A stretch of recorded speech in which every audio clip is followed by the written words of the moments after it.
All right. What's up, everybody? How you doing out there? Welcome back to the show. This is last week's fight. My name is Thinker St. James, and tonight we are going to be going over each and every fight from UFC Fight Night. Vettori versus Dolidze 2, taking a look at UFC London coming up next week. And of course, to do all of that with me, as always, my co-host, my good friend, the Ohio player, a man who always gets two women's finishes in a row, Mr. Chase Parton. How are you, sir? I am always great, especially when I get to talk about fights, man. Like this one, we will get into it, but man, I'm really hyped to talk about it. So that should tell you what kind of mood I'm in. Yeah, absolutely. Same here. This was kind of the little card that could, I thought. We're coming off of a pay-per-view in 313. That was the week before. Coming in now, I was like, yeah, this could be one of those ones that's going to be a little bit sleepy. I said that on the watch along. Turns into a whole lot of knockouts and a little bit of history made on this one. We'll talk about that in just a little bit. As you may know, if you are a regular viewer, we are going to be going over each and every one of the fights from UFC Fight Night, Vettori versus Dolidze 2. If you got something that you want to talk about in the chat, you can throw it in there. We might come back to it at a later point, but we are going to be going over all of the fights in the order they were presented. So let's get into this thing. This was Vettori versus Dolidze 2. Took place at the UFC Apex in Las Vegas. This was Michael Bisping's 100th broadcast. That was a little piece of, I guess, history for him. But, he was going to get the fist bump from Dominic Cruz. Dom kind of got left hanging there for a little bit until he caught it. He had to kind of realize that the fist was there, finally connected. So I was glad to see that. I was glad to see that the fist bump was not left hanging forever. I did not see any of that stuff, so that's actually really funny that you painted a pretty good picture. You spoke of historic card. Yeah, now that you say that, I can think of a couple different things that were like, kind of stand outish, not historic, but at least rare to that. Yeah, well, one that is definitely was mentioned at least on the broadcast as history was that, of course, we'll talk about these first couple of fights here, but we started with two ladies' fights and we had two finishes in a row back to back for the women. So apparently that had never happened in the history of the organization before. And I was saying on the watch along that it was kind of crazy because this is now, I believe, if I'm not mistaken, this is finish number 2 and 3 as far as women's MMA goes in the UFC for the year, aside from Fatima Klein earlier in the year. So thankfully, we're starting to see some more for the ladies here. But history either way. Let's keep those finishes coming, right? Yeah, 100%. When the women get up there and they start getting finishes, it makes it really hard for me to make the pound for pound list because when they get finished, they go all the way to the bottom kind of deal. Like it's really hard to give some points, and we will talk about some, but that's another story for another day. I'm really excited to talk about these first two at least. Well, Absolutely. Yeah, let's a get lot it. of Well, them. so yeah, I'm gonna start the scroll down here. Hopefully this new setup, we're changing the angle just a little bit, making ourselves a little bit larger on screen for you. Hopefully everybody in the chat is cool with seeing a little bit more of your boys. Shout out to TJF, shout out to Sarah Toby, Sigma. Appreciate all y'all checking in early. Appreciate that indeed. But as I do the scroll here, what were your overall impressions of this card, Chase? This one was a good one. It was a roller coaster. I don't know. I'm trying to think of the way to say it, but like my expectations were subverted. I would say that. It was a pretty good one. The roller coaster was rolling. Let's go with that. Yeah. This was one that had a lot of ups and peaks on this one. I would say like it was it delivered, and a couple of the weirder ones were like at least they were good fights. I thought honestly, like the ones that I was like, that might not have gone the way that I thought. Whatever, this and that. I thought that they at least were all decent. There wasn't anything that was super super bad. I mean, maybe main event you can make a little bit of a case for. We'll talk about it. Huh? Okay, we'll see. I mean, there you go. Maybe this is the conversation. But one thing I did want to say going into this is that the sport will always surprise you, and it certainly surprised me because I don't think that I could have done worse on my predictions if I was actively trying to get them wrong. So I think there were a couple that came through. Like the one that I thought was the biggest lock did come through. But there were so many things on here, and this is another episode, people, if you're in here early, that we've talked about this last week. I'm calling this the Danny Barlow syndrome. Okay, this is where we have a conversation on this show that I do not remember going into the day of the fight, and then I make my bets and then remember the conversation that we had, and it completely changes my impression of what I'm looking at. And I'll talk about that when the fight comes up there too. So go back and listen to the other episodes when these fights come up for our opinions about these fighters at that time. And it'll inform you better. I need to do that myself as well. No, I'm actually going to throw out a stipulation for myself too. A lot of these fights, these were baby brained me. You know, these were a while ago that I was judging these people, and I didn't understand the right criteria. You know, 2025 though, I'm locked in. Anything from the past at least 9 months, like, come on, I've been doing my service here. So I'm a little iffy on this one. I will definitely point out when my baby brain was coming into play. But for the most part, I'm not upset at my picks. I think everybody did, except for a couple, did what I thought they should be able to do. All right. Well, then we'll go point by point here, and we'll start it off with the first fight of the night to get the ball rolling. This is Carly Giudice versus Yanisi Dubin. Now, of course, if you listened last week, you know that Chase had a female, the ladies parlay, the women's parlay, and this was leg number one of it, and this one was the accurate pick on here. So I'm gonna give you your flowers off of this one. But what did you think of this fight overall? All right, let me start by saying that Eunice Dubin, my queen, I do hate that it ended that way, because I was really hoping you were going to have some moments where you could show some grit and get to the belt. Now, that's what I believe. That's what I was putting money down on, right? What unfortunately is the case is that crispy Carly Giudice is absolute menacing, and this is my new brain, because I went back. I know I talked about this so many times. I went back and I watched her with my new brain, and I saw it, diamond in the rough. This is a key player in the division. Oh my goodness, she was able to finish Eunice Dubin by setting up a head kick, smashed her face in. Oh my god, the picture is just, yeah, I've been seeing that. I've been seeing it go around in the Discord. Yeah, it is picturesque. The connection that was made there for sure. Really nice kick, honestly. Yeah, that was it was a fantastic timing on that one. I also, the thing for me about this fight for Giudice here was that it wasn't just the knockout kick that was great, which it certainly was, but I want to give her all of the credit for that beautiful question mark kick that she landed before that one. Her kicks were nice throughout the entire fight. Like, she is good with her kicks. That was really nice to see. And Dubin was making it a little bit too easy, I think, for the kicks. Like, Dubin looked a little flustered early in this fight. She started reaching for shots really early. Left hand straight was there for Giudice when she was going for those.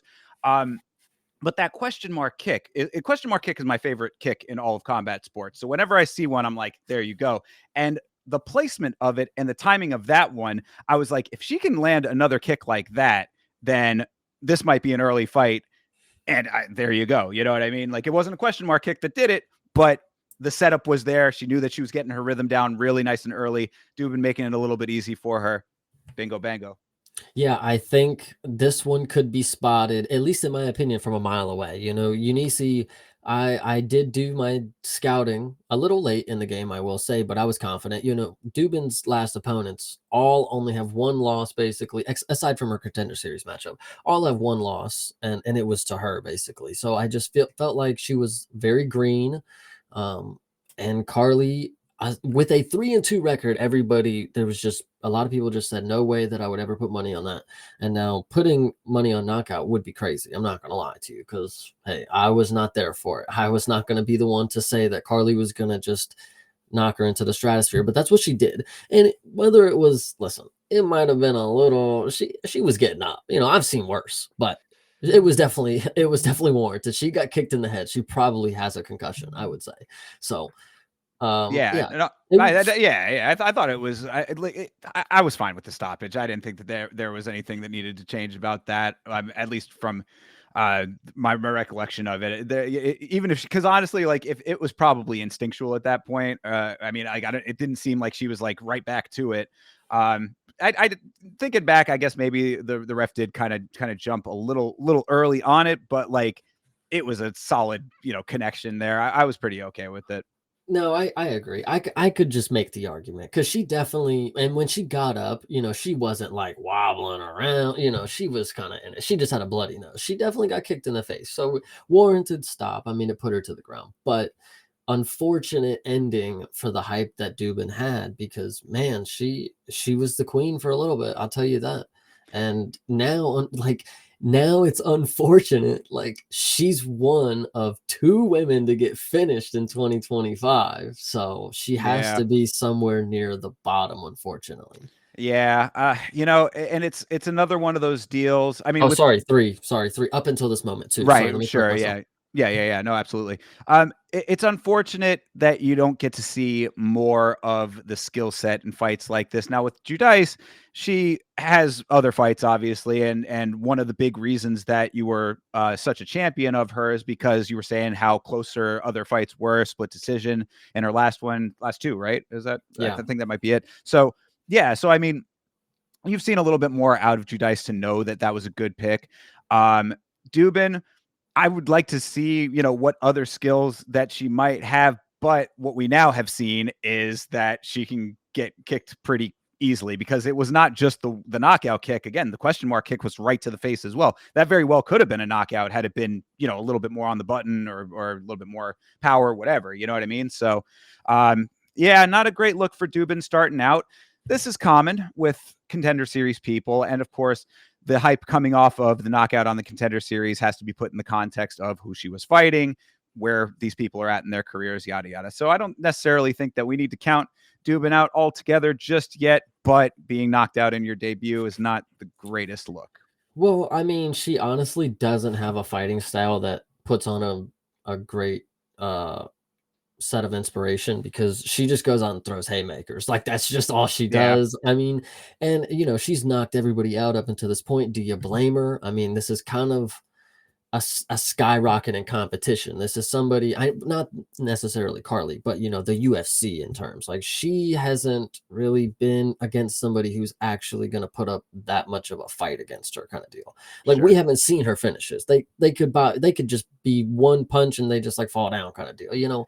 Like so Eunice, I've heard you had ground game. You did not utilize that one bit. You didn't shoot. Didn't. I mean, you tried to do your little fake takedown and overhand. I guess that's probably your own. Like that's in the weapon wheel. I guess that's like one of two things besides spam overhands and jabs and straights. Like, actually, I don't even know if she did that much of the jabbing, but it. Well, I mean, the That's times what. that she was the times that she was throwing, she was really just reaching for shots. That was the thing that I had noticed is that why I think that she was getting flustered is because the kicks were early for Judice, so the distance was being created based on that a little bit. So anytime that she was trying to enact what is her normal game plan, based on what we're talking about at least, she was getting opposition coming back at her that was making it so that it was difficult for her to do that. And I think that it was starting to get her a little frustrated early in the fight. I mean, this is a first round knockout here. So, I mean, yeah, it wasn't even that long. We're talking about a minute, 40 seconds into this round. So there really was not that much of tape to go off of when it comes to this fight specifically to kind of give you a more accurate impression of everything. But that's based on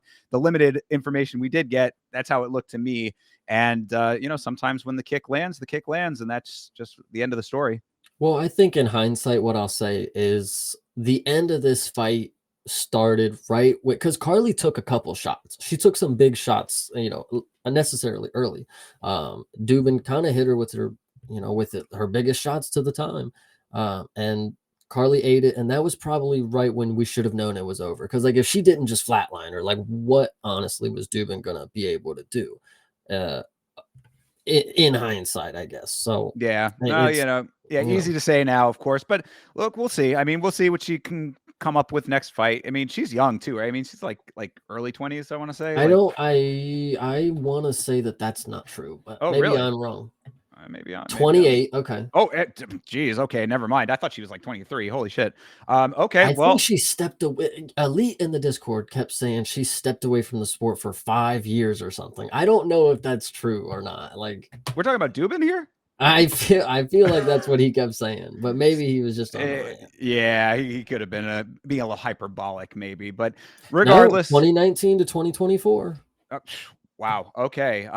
Then, yeah, maybe I amend what I'm saying here a little bit based on that Yeah, Elite. information. So take the respect. There you go. Sure, there you go. Yeah, respect where it's due. But yeah, I don't think that she's necessarily going to get cut over it just yet. She did make it into the organization. They usually give them at least one more shot. So keep this information in mind for the next fight, because now you're seeing at least the pattern that we're starting to all see here.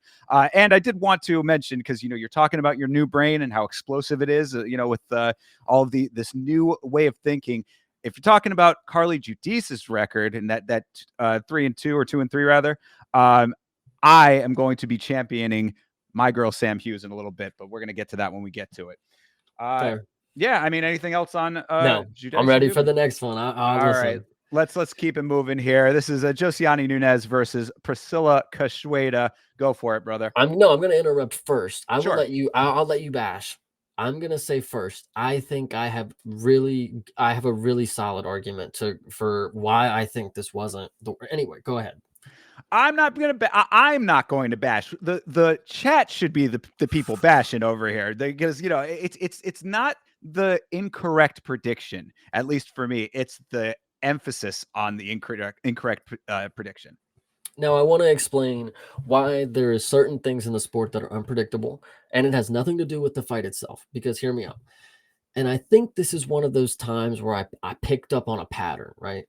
So Nunes, I've watched her before, and she fought a lot different, in my opinion, than she fought in this fight. In this fight, she did not look like she was ready for 3 rounds, right?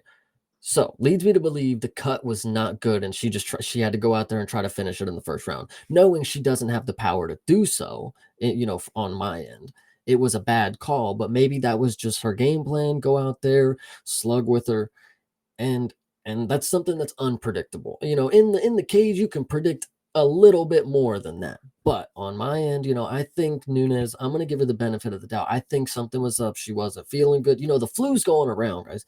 I think she wasn't feeling good. Maybe she, a bad cut, because she got chinned relatively pretty easy, and she folded kind of quick. Like, it wasn't the craziest uppercut. Like, honestly, these were short uppercuts compared to like a bolo type of thing, So the fact that she kind of got folded instantly, it just didn't. And she was fighting a lot different. Like, she's normally a little more measured. I felt like she didn't just go sprint at the fucking bitch and just throw the craziest. She normally throws meaty hooks, but like, they're not like that crazy. So I just feel this wasn't as horrible because maybe something was up. But on the other end, I'm a big fan of this girl across the cage now, Oh, Priscilla all Cachoeira. right. Oh my goodness. Listen.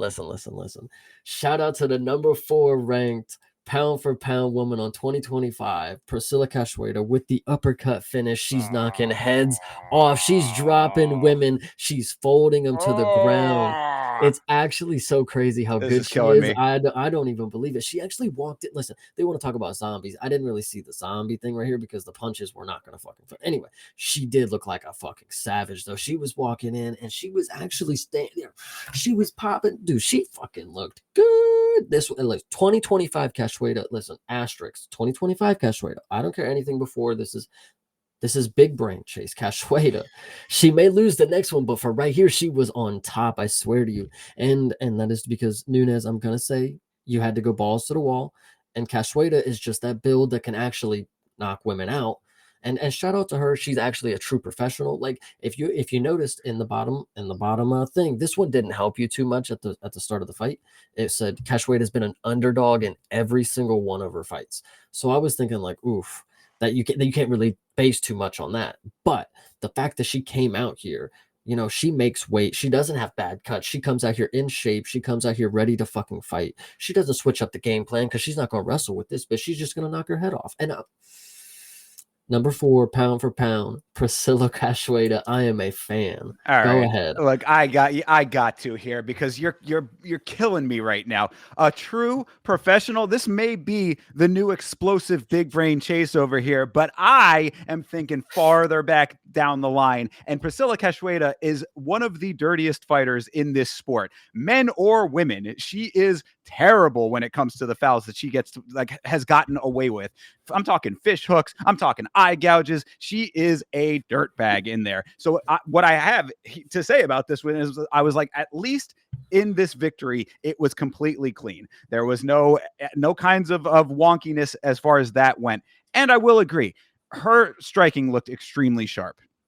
Her shots were timed well. She was flowing extremely well. Her movement was really nice. Like, she took a little bit of time off after she got completely eviscerated by Jasmine Jasdavicius, and she looks much improved because of that. So I'm going to give her as much credit as I can give her. But to say that she is a consummate professional, the 2025 brain has to go back a little bit farther to acknowledge the dirt baggery of this woman. But regardless, I'll put that to the side as well, because this one was clean. And really, I think that she was picking up on a lot of the kind of obvious things that she should have been reading. So I was happy about that too. She was making good reads. Nunes kept dropping her head. The uppercuts were there. I mean, uppercut KO made sense. So it was like all, 1, 2, 3, you follow down the line, connect A to B, and that's what she did. So I was happy with that aspect of it for her.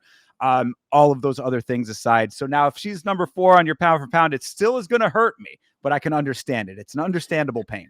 Yeah, I mean, unfortunately, we are early into the year, so women finishing, it doesn't necessarily make you go to the top because for Priscilla, this was against somebody who I obviously the skill level is not there, and Fatima Klein, the skill level that she faces definitely not up there either. But Priscilla, you're just gonna get some points knocked because Nunes was.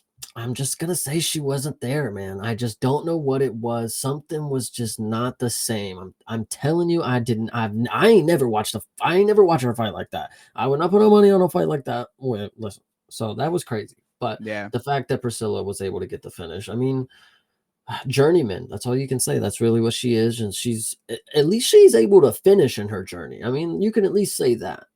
Yeah. Well, look, I had thought that Nunes had looked better in her fight against Jacqueline Cavalcante. Ain't that crazy? She Which, looked pretty good against her. She damn near won, ain't she? yeah, well, that's what I thought. So, I mean, people say that I'm crazy for that one, whatever, you can think what you want to think about that fight. But that being said, she looked good in that fight, obviously gets knocked out here. Cachoeira coming back, getting a win after a loss.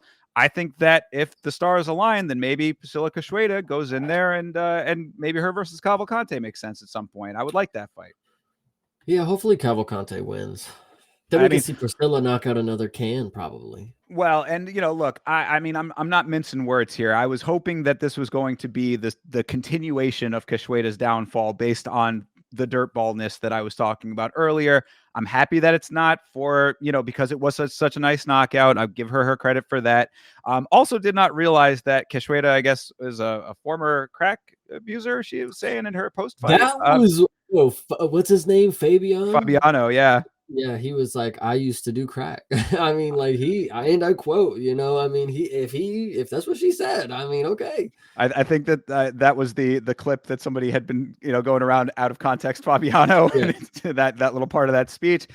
Look, I'm very happy that Cachoeira has turned her life around. She was saying that she wants her bonus to help other people turn their lives around. That's all awesome. Congrats on getting clean. Keep your fights clean, and maybe I can have a better impression of you. Dude, clean 2025. It's actually a really good. Hey, I'm here for it. Priscilla, Hey, you're on top right now. Yeah, absolutely. And as I mentioned at the top of the stream here, this was history making because this is the first time that there have been back-to-back women's finishes on a UFC card. Yeah, that is pretty interesting. One of the most historic things on the cards, actually, of the year, probably. And that's pretty cool. I was gonna say also Priscilla did get that bonus, so I wanted to throw that in there. Yeah, yeah, nice, good. Well, and so I was gonna make a bad joke about maybe what if she does anybody know if she gave it to the people? Anyway. Yeah, for real. Yeah, you're always giving money and wondering where it's going. But no, yeah, hopefully everything's on the up and up, and I want to believe until I hear otherwise. How about that?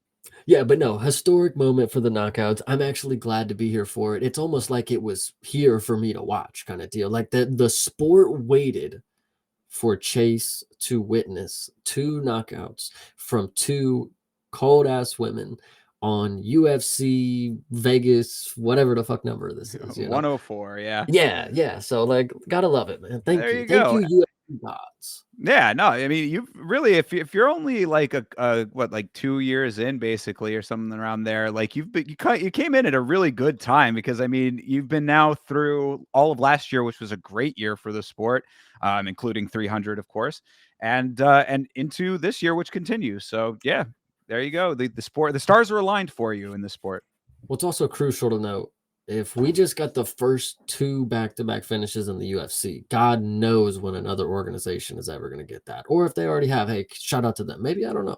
Let Yeah, us know in the comments. for sure. Yeah, for the ladies, that does seem like it could very well be a tall order, but who knows? Maybe there's some organization that's just killer, or maybe Invicta. Invicta probably had it, right? That would make sense. Here you go. All right. Well, good deal there for Priscilla Cachoeira. Less of a good deal for Daniel Barreth. This is Andre Lima versus Daniel Barreth. This is one that really hurt me early, because I thought that Barreth was a really sharp underdog here. And I don't know, perhaps our opinions about Lima may have to evolve slightly based on this fight. I don't know. What do you think, Chase? Well, you actually said it perfect. So what I will say is this is the first baby brain moment, I think. I think when I originally watched Andre Lima, and maybe he's just gotten better from what we've seen. And that is possible. He's very young. That's what he's supposed to do. When I first saw him in my baby brain state, I don't think I appreciated what he was doing. Maybe he just didn't have the right opponent that he could showcase his skills properly. And maybe that's going to be and listen, I'm not trying to hate on the dude still, but maybe that's going to be an issue down the road. If anyway, this performance here, it showed me a lot. And I'm not saying that I was heavy on Daniel. I didn't think it was the worst pick, because like I said, I was waiting for the moment that Andre Lima was going to slip up. But I think I'll change. And I'll be okay with flipping sides. And then if it does happen, that's okay. We'll worry about that when it happens. Right. But for now, I think I can get behind Andre Lima. He's really young. I think that's what I overlooked. As baby brain, I didn't take into account. Like, he's 24, 20, or something like 25, something like that. I don't know. Super young. That was something that I didn't take into account. Oh, he's going to like actually get better from what I'm seeing right now. Like, he doesn't have to be Josh Van right now. He might, whatever.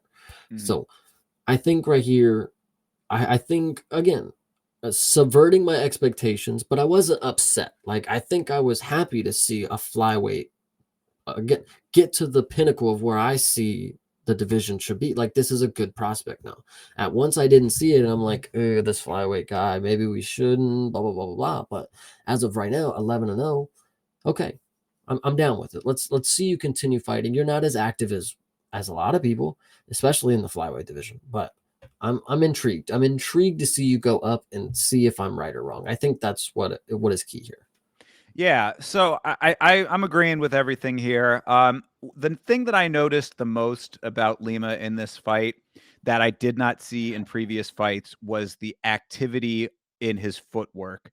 I thought he was a lot lighter on his feet, because he really, I guess he's a kickboxing guy, but he's got a lot of Muay Thai elements to his game. So I thought that he was more of a Muay Thai guy to begin with, but they were talking about his kickboxing, and I don't know if they were just saying, oh, his kickboxing, or if he's like a kickboxing specialist or not. Either way, though, generally with the Muay Thai guys, they're more willing to be a little more flat-footed and, kind of stand and bang and let the fight sort of come to them, which is what I was seeing in his previous fights a lot more. Like, he really wasn't having to be very explosive, or not explosive, more dynamic, I guess the better word. He wasn't having to do a lot of like lateral movements and like shake off shots and things like that. Like, he was kind of just really confident in standing forward and almost Poatan-esque and when it comes to that aspect of it, just like hit me with your best shot kind of thing is what it seemed like to me. And the guys who he was fighting were not able to bring what they needed to bring to the table. This fight, I thought he looked a lot more active on his feet. I thought he looked like he was seeking to engage and respond more often, which is, a sign that like he's putting the pieces together. So it could be what you just outlined there, that he's evolving as a fighter and getting better. Because Bareth came out in this fight like he was there to fight. I mean, it wasn't like he was holding back at all. I mean, he started off with putting an effort forward, and he's definitely a durable guy. I mean, he took a lot of damage in that fight. You could see how much he was wearing, not just because he's a fair skinned guy, so the redness shows a lot more, but he was all bloodied up in the nose. I mean, he really he started to accrue a lot of damage throughout the course of this thing, and Lima was really teeing off, and when Bars went to the ground, that really showed that Lima can hang there too. And I didn't realize that he was a brown belt, but he showed that, he definitely has those skills as well. So maybe more of a well-rounded guy than I was giving him credit for. Yeah, I mean, you speak of well-rounded. The next thing I was gonna say is like the performance was basically everything you would want to see. Like he just and on the feet, he just put him to shame, boxed him up, busted him up. Actually had a lot of good moments with some elbows. I think, if I remember correctly. But either way, and then and then gets it to the ground and then finishes by sub. I didn't think he was actually going to finish. I was praying for the bell some way somehow for Perez, but that choke was in there and he got it. So shout out to Andre Lima. Yeah. Rear naked choke got the job done, and that was his first submission victory of his career. So how about that? This is why you got to bet that crazy number, man. That plus 1,200. It may be crazy, but you got to know if your dude's that guy. God. Yeah, and there's a couple of other ones on this card that we'll get to as well, where it was like, man, I want to meet the person that hit on that, But Right. good stuff there for Lima. Yeah, like we've both of us been saying. I mean, I think that this does evolve the thinking a little bit. We both were kind of skeptical of this guy based on some of those other performances, but it's nice to see that if he is pushed a little bit farther, because even though Bareth was taking a lot of damage and overall the fight was a little bit one-sided, it was still, in my opinion, at least, a little bit more than Lima had faced in his other fights, as far as dynamics go. So, the more that happens going forward, the more that he's going to have to show. He's got to meet the fight halfway. You know what I mean? So it's like, and then overcome that and, step past that line. So he did that in this fight. If he can continue to do that, as you said, now 11-0, I mean, ranked competition is right around the corner. He's calling for it. I think anybody who's watching is probably like, yeah, that's making sense now too. We'll see who they pair him up with next. But if he can continue to be that guy the way that he was in the fight like this, then I mean, the ceiling could be higher than anticipated. It'll be Charles Johnson. So that very well could be, and it would hurt my heart if Charles Johnson is becoming the flyweight gatekeeper. But that's going to remain to be seen. It's looking more likely than not, fight over fight. But well, the time will tell. We're still young into it. true. Yeah. So I like Andre Lima. I'm ready to see what's next for him. Yeah, I think I'm still falling in the same camp that you kind of laid out earlier, where you're like, I'm tentatively on the train now, but like if the downfall happens, then it's going to be like, oh, okay, we still had the thoughts from before, but you're going with 2025 brain. I'm going to follow you with 2025 brain as well. There we go. All right, let's move it on along here. The third of our ladies' fights, my girl, Sam Hughes versus Stephanie Luciano. Man, oh man. You go ahead and start it, because I got a lot to say about Sam here. I think this is another baby brain moment, right, for me with Stephanie Luciano. I'm not trying to say Stephanie Luciano is bad.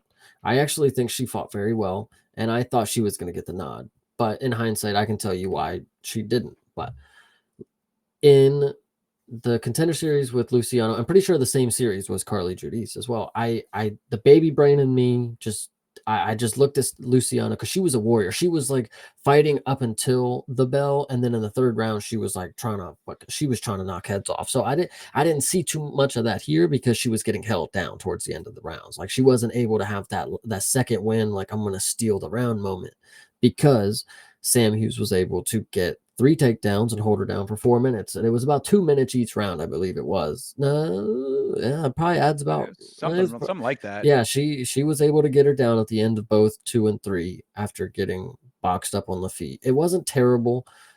She was actually doing well in the striking, well enough that it would have been close without the takedowns, but she was able to secure the win because she's that veteran move, secure the takedown, get some good strikes in there. She actually landed some really good strikes in the ground and pound it. So I give her that, but it was not the one that I wanted to happen. So I was really it was kind of crazy. I'm not gonna lie. This one sucked. But I didn't have any parlays left, so didn't matter. I was already done. Fair. I mean, look, this was a great pace in this fight. It was a tough fight for both of these ladies. Definitely, at least through the first round. Some of the ground games swung it a little bit later, but both of them came to fight. So I give Luciano credit, where it is due there. She's definitely going after it. She's not in there trying to just pussyfoot around. I mean, she's out really trying to win fights. So I appreciated that. But when it comes to Sam Hughes, I have to say that when it comes to people whose records do not reflect them as a fighter, Sam Hughes, and that is where my 2025 brain should have kicked in, because I have said that about Sam Hughes before. I think that she navigates fights nicely. She has good strength. I wouldn't say that she's like the most powerful person on the planet, but she's strong enough to get the job done as needed, and she's good on the ground. So all of those things together form a better fighter than 9-6 coming into this fight would have led you to believe. So I'm all in on Sam Hughes now. I think that the all of the growing pains should be out of the way. She still has an uphill battle, of course, with 6 losses on her record.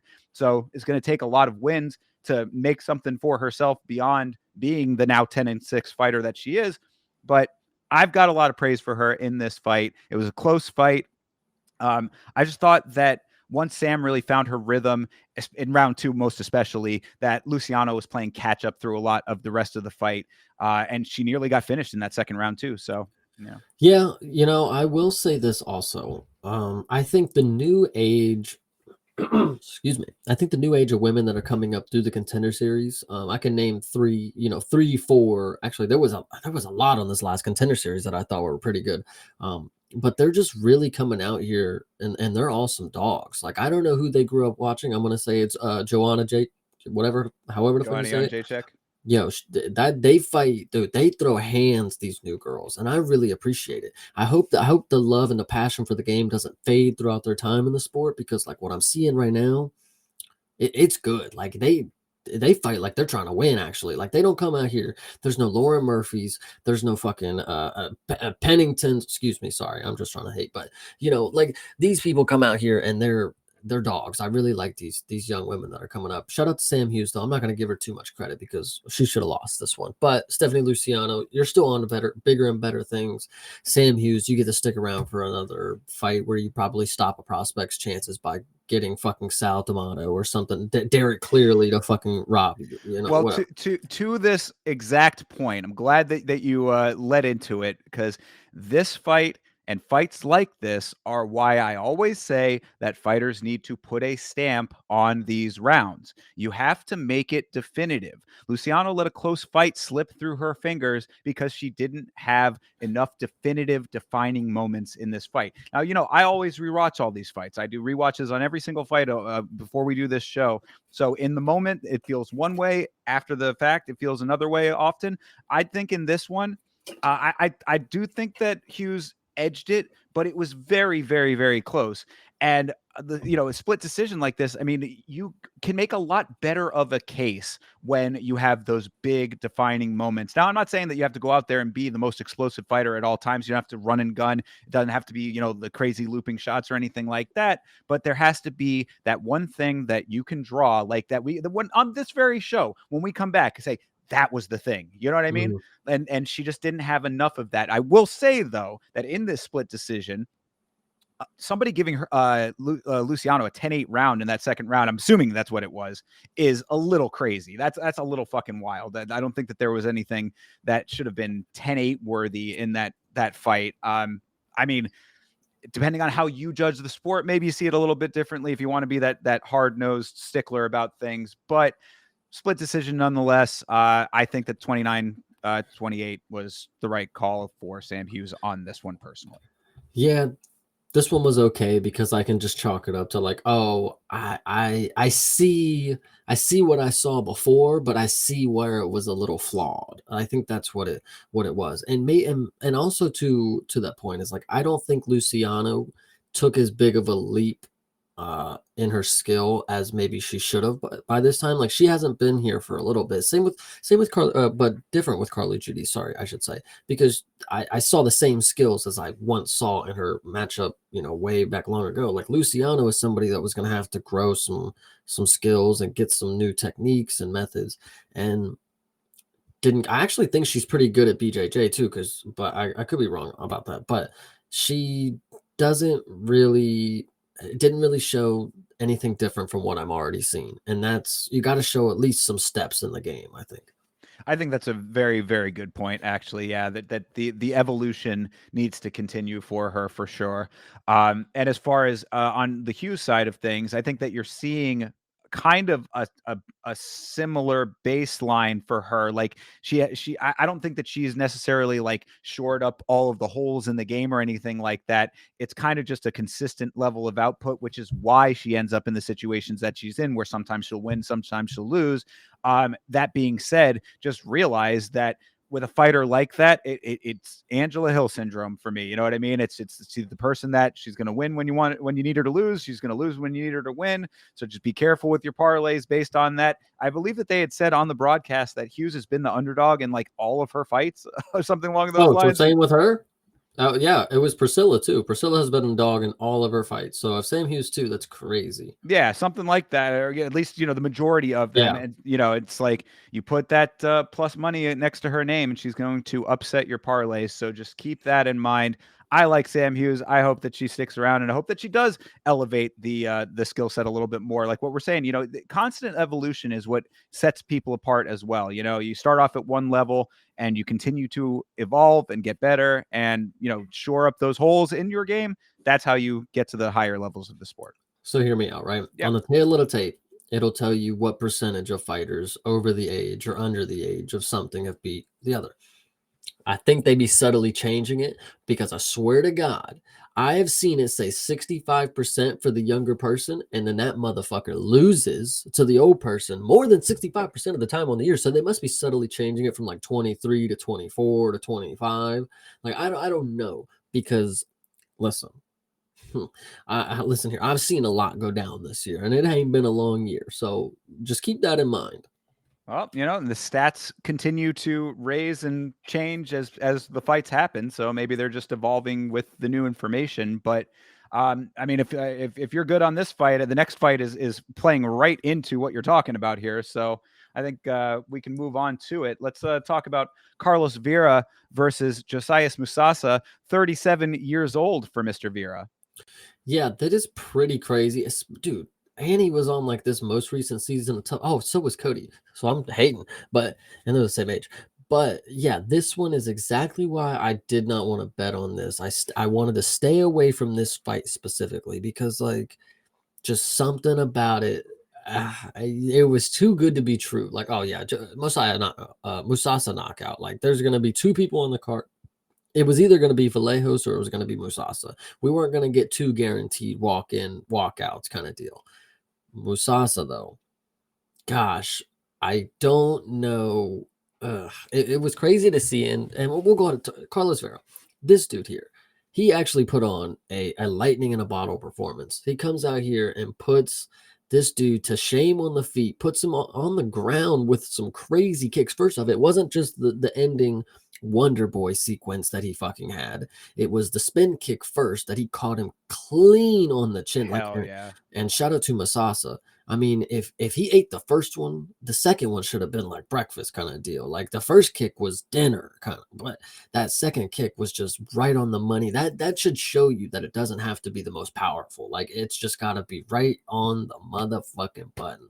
Yep. And Carlos Vera, holy shit, this dude got him on the ground, got him subbed, and had Ryan fucking Hall in his corner. So there's that. I mean, did that in front of the king. So Well, look, man, I will admit that I did not think that Carlos had it in him. I also did not think that Musasa was very good on the Contender Series. So I was happy to be proven wrong about Carlos. Viva Ecuador. But unfortunately, when it comes to Musasa, I feel like this is another one. You remember Muin Gafarov? We were talking about him not too long ago. This feels similar to that, and that's actually something I'm going to say about the next fight too. But I feel like sometimes you get these fights where the person who wins looks amazing, but the competition kind of sells them a little bit more than the actual skills. However, when it comes to Carlos here more than the next fight, this is the best that Carlos has ever fought, period. Point blank, period. This dude, I've seen a couple of his fights now. He was on fire with the kicks in this fight. Now, granted, Musasa, newer to the sport, just coming in off the Contender Series, maybe a little bit out of his element. But either which way, I mean, whatever the case may be, he was really bringing it with the kicks in this fight. I think that a big reason I counted him out is because of how small he is, and he overcomes that with the speed and the ranged attacks. So it seems a little counterintuitive based on those criteria, but you saw what I saw there. So, I mean, what works, and I very much appreciate it. So I'm very happy for Carlos on this one. And Musasa, I kind of saw that coming, so I should have stuck with my gut as far as that one. Yeah, Musasa though, listen, I've said, and I think this was my general statement before about him, is like he's got the genetics to be at least decent in the sport. And he's decently young, where if he just gets a few different things going and he maybe doesn't face a little tornado of a guy, like maybe something will come. But as of right now, yeah, it should be back to the drawing board. I mean, you made the weight, you look good, and you were fast, I guess. Like I said, athleticism is going to get you a long way. So as long as you get some good things going and don't get caught, like I think it's one of those things too. It's like he was looking decent, but and then he just like let himself, let his guard down. Basically, like I know it's kind of cliche, but like he let his guard down basically. So it was unfortunate, but this is exactly why I was afraid to put money on this one. Oh, yeah, understood.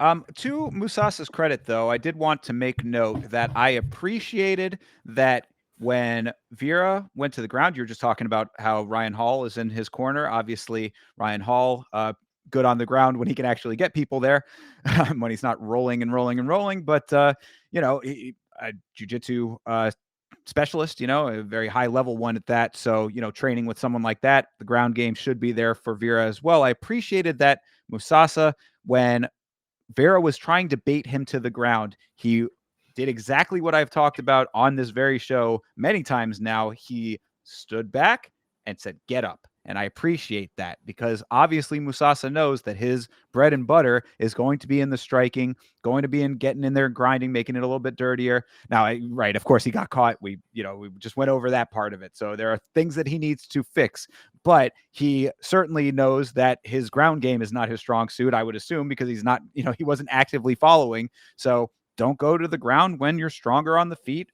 That should just be the meta, is in my opinion. So I appreciated that aspect of it, but wheel kick was where it was, and the wheel kick was the first one. The high kick to the rear naked choke submission finish was the finishing sequence there, which was even better than the first kick. So yeah, Musasa just needs better instincts when it comes to head kick defense, I suppose.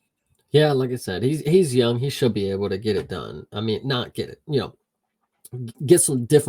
get some more skills acquired so that he does better in his next matchup, which will be interesting to see how much time he takes off. Like he's kind of young, so is he gonna, a lot of people when they're young they jump back in a little quicker than they should, or is he gonna take time off, and whether he's gonna like miss opportunities. But you're not young forever. The sport can lap you pretty quick, so you're gonna have to figure something out and figure it out quick. Get on the drawing board, get some new stuff going. Yeah, no, I agree. Now, I did have a kind of a philosophical question when it comes to Josias Musasa. Now, I made an entire video on the Yama channel about another fighter named Temba Garimbo. You know this guy, right? Mhm. His entire country, which is in Africa as well, is not a fan of him. You know, he's not a very well liked fighter, and a lot of people back home for Temba kind of prey on his downfall. Do you think that there is any potential for the Democratic Republic of Congo to be turning on our man Musasa over this loss? I mean, him losing don't make it easier. So I think they got a lot of fuel if they're gonna hate on him. They're gonna be posting that shit everywhere. Yeah. So I mean, I guess that's the point, right? Is it's like when you're in a sport like this, especially when it's a singular sport, you know, you're not on a team, you are one person. It's like, you know, it's a lot easier to blend into a soccer team than it is to be the front and center. You are, you know, you are elevated or devalued based on solely on yourself, on your skills. So when it comes to something like that, and obviously we saw it with Garimbo, you know, you got to put on for your country, I suppose. And if not, then you might be in a similar boat. My question is Hmm. more philosophical, I think. Yeah. Did you see Carlos Vero do the somersault? Yes, I did. He did do the roll through somersault. It was a little bit strange because it didn't seem like something he needed to do, but whatever works, works, I suppose. I mean, he did get back up to his feet after that. So it was just an odd thing to see. But yeah, I guess there's the Ryan Hall influence right there. It you know what's also kind of interesting, and maybe it's just me. He kind of looks like Ryan Hall a little bit too. Like I think that like when they were standing next to each other, I was like, is that Ryan Hall or are they both just Ryan Hall? Like I don't know. It was kind of crazy. Well, maybe if Ryan Hall takes some of the kicks from Vera, Vera takes some of the ground game from Hall, combine that into one fighter, and you've got a really dangerous bantamweight on your hands there. Yeah, his name's Chrome Gracie. Oh, that should never be applied to anybody. Bite your tongue, sir. All right. All right, let's move on. Well, good job for Vera, though. I do want to say that. All right, moving on. Su Young Yu versus AJ Cunningham. AJ Cunningham, 3 months sober. They made a point to say Oh, on the wait, really? I said, bro. They on the broadcast were like, this dude's, you know, he's getting himself locked in, and I mean, correct me if I am wrong, anybody out there, but I believe that I had heard that on the broadcast them say that he he's turning things around and he was 3 months sober. I thought it Well, was an interesting note. what I think is key is that he's just on a New Year's resolution still. That's just the new year. Yeah. For Yeah, real. that's crazy. Well, shout out Um, to him for keeping it going for a little while. I also do want to mention just off rip. I think that if we already talked about one of his fights, this might have already come up on the show before. But Cunningham is a person who has gone through a terrible lot in life early on in his life. He had an extremely traumatic upbringing. If you know some of the details of it, I won't go into all of the specifics, but a lot of abuse, some like really like kind of beyond the pale type of abuse from his father and his family, whatever. He went through a very rough childhood. So I don't want to be disrespectful of any of that. I'm very happy for him that he's been able to overcome all of that and is now fighting at the higher levels here. But that being said, someone I saw online said of AJ Cunningham, you ever wonder what it would be like if you yourself were in a UFC fight? And I was like, man, frowny face because of that, because Cunningham, man, this was a tough one to watch. you know, I love the fact that this dude, Su Young Yu, he may not be the best, right? But he's at least to the common social media guy, he's marketable. You, like, this is you, man. This is me. Like, yes, like this is you, like literally. And he may not be the most exciting. He is efficient, though. I'll tell you though, he gets shit done, and he don't play around about it. He's gonna smother you, and he's going, dude. Control time, so fucking 8 minutes. You know, this dude, he's kind of an animal. It's gonna be interesting to see what happens against a different opponent. But if he's able to wrestle somebody who, excuse me, AJ Cunningham was saying that he's rehydrated to 151, the day after or something like that. So if Su Yung, if you are able to wrestle a dude that's a lot heavier than you, and he's coming down 2 weight classes kind of deal to try to be a weight bully. And shout out to him. He actually said he had a really good cut, so I won't hate on that. But you yourself came out here and dominated AJ Cunningham. So I actually really appreciate the performance, especially like I said, with the size difference going on there, with the weight kind of thing. And the numbers were warranted. So shout out to you. Well, as I had mentioned in the previous fight, much like Muin Gafarov, this fight made you look a lot better than I think he actually is. I mean, look, the last fight that I saw of this dude, he was on autopilot basically. This fight, I feel like he was definitely a little bit more locked in, but didn't really have to be.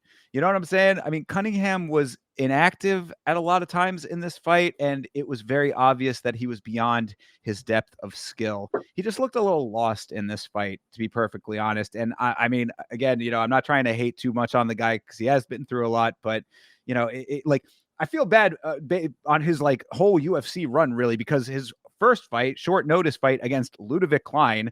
I mean, talk about going up against a savage there. And now with this you guy, I mean, I think that just the skill level like really started to show, like, it started to pull away. If it starts out even, it just was like, it really started to separate very quickly throughout this fight. And we did get to see some of the fabled jiu-jitsu, as he calls it. And it's not Even bad. though it's just fucking brute wrestling and just like laying on. Yeah, I mean, he ain't never done a jiu-jitsu move in his career, I'm pretty sure. Like, this dude literally just lays on top of people. I Yeah. mean, Well, and if it's his own thing, so I mean, and I it guess works. If Cunningham has zero answers for it, then fine, right? I mean, you get what you need out of it if you're not getting anything back. And that's what I'm trying to say about these fights, where it's like, I'm not trying to hate on these guys, but like, don't think that this makes these dudes world enders when they're in fights like this. You know what I'm saying? Because it's like, even when Cunningham got the triangle, you smartly got his elbow in the crotch to keep the space and negate the pressure. Like, that's nice work, things like that. You know what I mean? But like the overall impression, it just, I don't know. I need to see like a better matchup to really be sold on these guys. Yeah, but like, you just might be a guy that'll, every performance that he gets, you may think, oh, this is a good style. Like, oh, this is, AJ Cunningham plus 425 dog. Oh, he's definitely going to be able to pull something off here. Like, any type of style, you will just be able to negate. And I actually give him props because he's not just like gonna hold you up against the cage and knee you all. Like, he'll actually get inside control and hold them down for a really good amount of time, which I'll say that about somebody else here in a little bit too, sadly. But you are just able to do a lot of good things when it comes to the wrestling. I do actually appreciate this too, because he's doing it in a fashion that's different. It is different than other people are doing it. So I guess that makes it at least refreshing to see. And he's winning, so. Yeah, and he also does have some decent power shots when he does throw his hands. I mean, Cunningham was wearing a good amount of damage, so I'll give him a little bit of credit there as well. Like, that's the thing. It's like, I want to, like, show me more in the next fight and then push me over the edge. You know what I mean? Like I feel like I'm like right there at the cusp based on something like this. But being that he was sort of, kind of skywalking through his first fight, this fight, Cunningham is just not that great of a competitor. Like, I need to see somebody who's going to bring a fight to him in a legitimate way. If you can do that against that guy, then you have sold me. True. Yeah. I'm sold on you. I'm not going to lie. You's one of my favorites. You are. Like, Oh. you. There you go. Fair enough. I mean, I will say though that to my point of all of this, I did think it was a little unfortunate and slightly ridiculous that he was not able to finish this fight. Well, if you're paying attention, the expert analyst Minty Betts had you inside the distance, which I was trying to root for her. And because like, out of all the people, I think she actually does have some pretty decent ones, because she throws a little extra prop in there that makes it a good fucking bet. So you inside the distance, I was hoping for the finish because I thought she was going to be killing it. This would have been 2 weeks in a row that she put you on type of deal.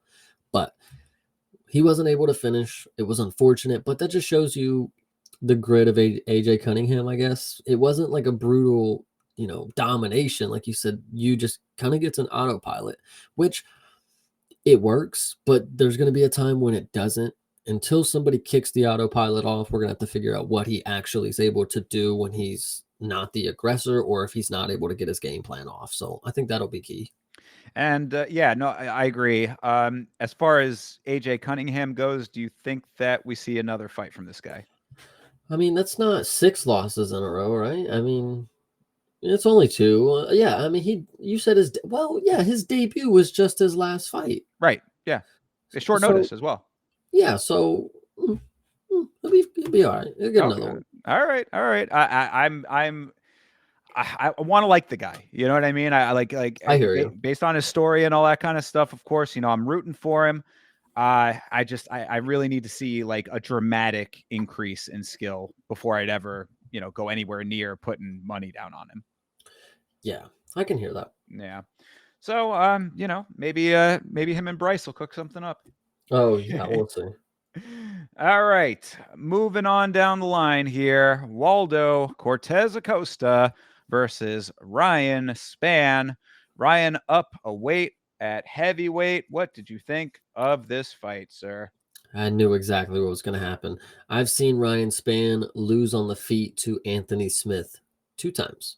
So the fact that that was the case, Waldo is not some slouch, right? Like he is not the greatest, but he's definitely on the levels of like, say, a Mick Parkin, like somebody like that. Like he'll come out here and get finishes. And if it's somebody decent or if it's Robellis, he'll just go. He can live with a decision because his striking is decent enough that he can win. Like if you check his decisions, I mean they're unanimous, and so I don't know. He's kind of a unique figure because he kind of is a blob. Like he has a huge belly, huge torso, and his arms are kind of short. And he actually is really good at boxing. He does throw a lot of overhands. He does throw that they call it because he used to play baseball. They're like that fastball overhand that he's got, type of deal. And he was able to catch Ryan Spann with it. It is pretty impressive. Ryan Spann looked like a fucking jackass at a couple times of this fight. I'll tell you that. But Waldo getting the finish is nowhere near surprising. I like Ryan Spann, dude. He's been finished by a fucking paper bag. Yeah, well, I mean, I think that one of the issues here is that Spann is undersized for heavyweight as far as mass goes. He's tall, but you could see the mass difference between these two guys pretty clearly. And it was kind of a situation where Spann got rocked with a few shots early in this fight and then spent the rest of the fight trying to stay just out of the way of dying. And that can only last for so long. Waldo was able to just kind of stalk him down, found the shots. This was kind of a fairly standard heavyweight performance when all of those things are considered, So I don't really I think that that's my ultimate takeaway from this fight is that I didn't take much away from it. Which, look, fine win for Waldo. I mean, this is, as it should be, all good. Aside from the fouls, there were a couple of weird little foul situations in this one. I'm like, Waldo might fight slightly dirty, maybe just a little bit, or maybe he just needs to control himself a little bit better. You're swinging a lot of body mass around and that kind of stuff. But either way, I mean, the overall point is it's like, I guess it's another nice notch for Waldo, raising his stock a little bit more. Spann, what do you do with Ryan Spann at this point? If he stays at heavyweight, I mean, I guess he's going to be circling, a couple of dudes towards the bottom there. He's 22-11 now. That loss number is half of the win number, and that's pretty much the time where things are starting to get real bad. So these are my takeaways from a fight that I didn't take all that much away from. I think Waldo's just one of those guys, and it is crazy for heavyweight because we don't have many of them that are really good. But he is kind of the dark horse right now. He's doing a lot of different things. I mean, that one fight with Robellis, I mean, it shows that he has the ability to just tackle people and lay on top of them. B, he has the mentality to set his pride aside. Like, I'm not gonna strike with the dude. I mean, he did for a little bit, and he took a fucking front kick to the face from Robellis, but Waldo is decently underrated for what we have in heavyweight. and he might be able to make a case here soon. I don't know. And I think Ryan Spann could go fight Janice or something. That'll be good. All right. Well, maybe that makes sense then. It's like I really wanted to believe in Ryan Spann on this one. I think that got me a couple of times on this card is the wanting to think that there's more out of people than what might actually be there. So maybe that's the takeaway for me on this one when it comes to Ryan Spann. But Waldo, I'm going to need to see him up against like some legitimate heavyweight at some point here. I mean, he has been to an extent. He's gotten some good wins, so I'm not like trying to knock the guy on that one. Like I think it's the time is right for him to to like start ascending through the echelons here a little bit more because it is heavyweight. We know the state of that division. Like the streak that he is on now, like even if it's only a couple, it's enough. So get him up there against a higher ranked guy. Get him into a fight where he might have to actually defend a little bit more, which I think is kind of a trend that he's been riding on now. Is the fights that he's been in, he hasn't really had to be very actively defending a lot. He's been able to get his offense off pretty quickly. So that's what I'd like to see next out of him. And yeah, if Spann ends up just kind of being one of those lower level heavyweights and riding out his career that way, then maybe that's not the worst thing.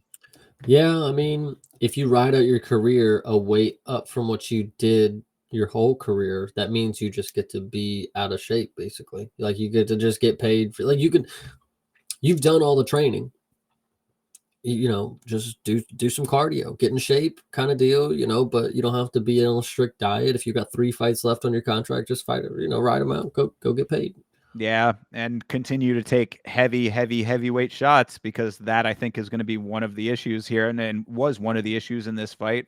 I mean, Yeah, you don't remember them. It's like, what can you say? You just wake up. It's like, sure, yeah, there you go. Roll out of bed the next day, huh? But yeah. I mean, if that's what it's going to be, then I guess that's what it's going to be. So, good win for Waldo. I guess that's really the end of the story there. Yeah, I like Waldo. He's decent. I'm sad that I picked Rebellis against him, but that was baby brain me. I would have seen that now. I would have seen that. True. And he is from even though he hasn't wrestled fucking since. He hasn't.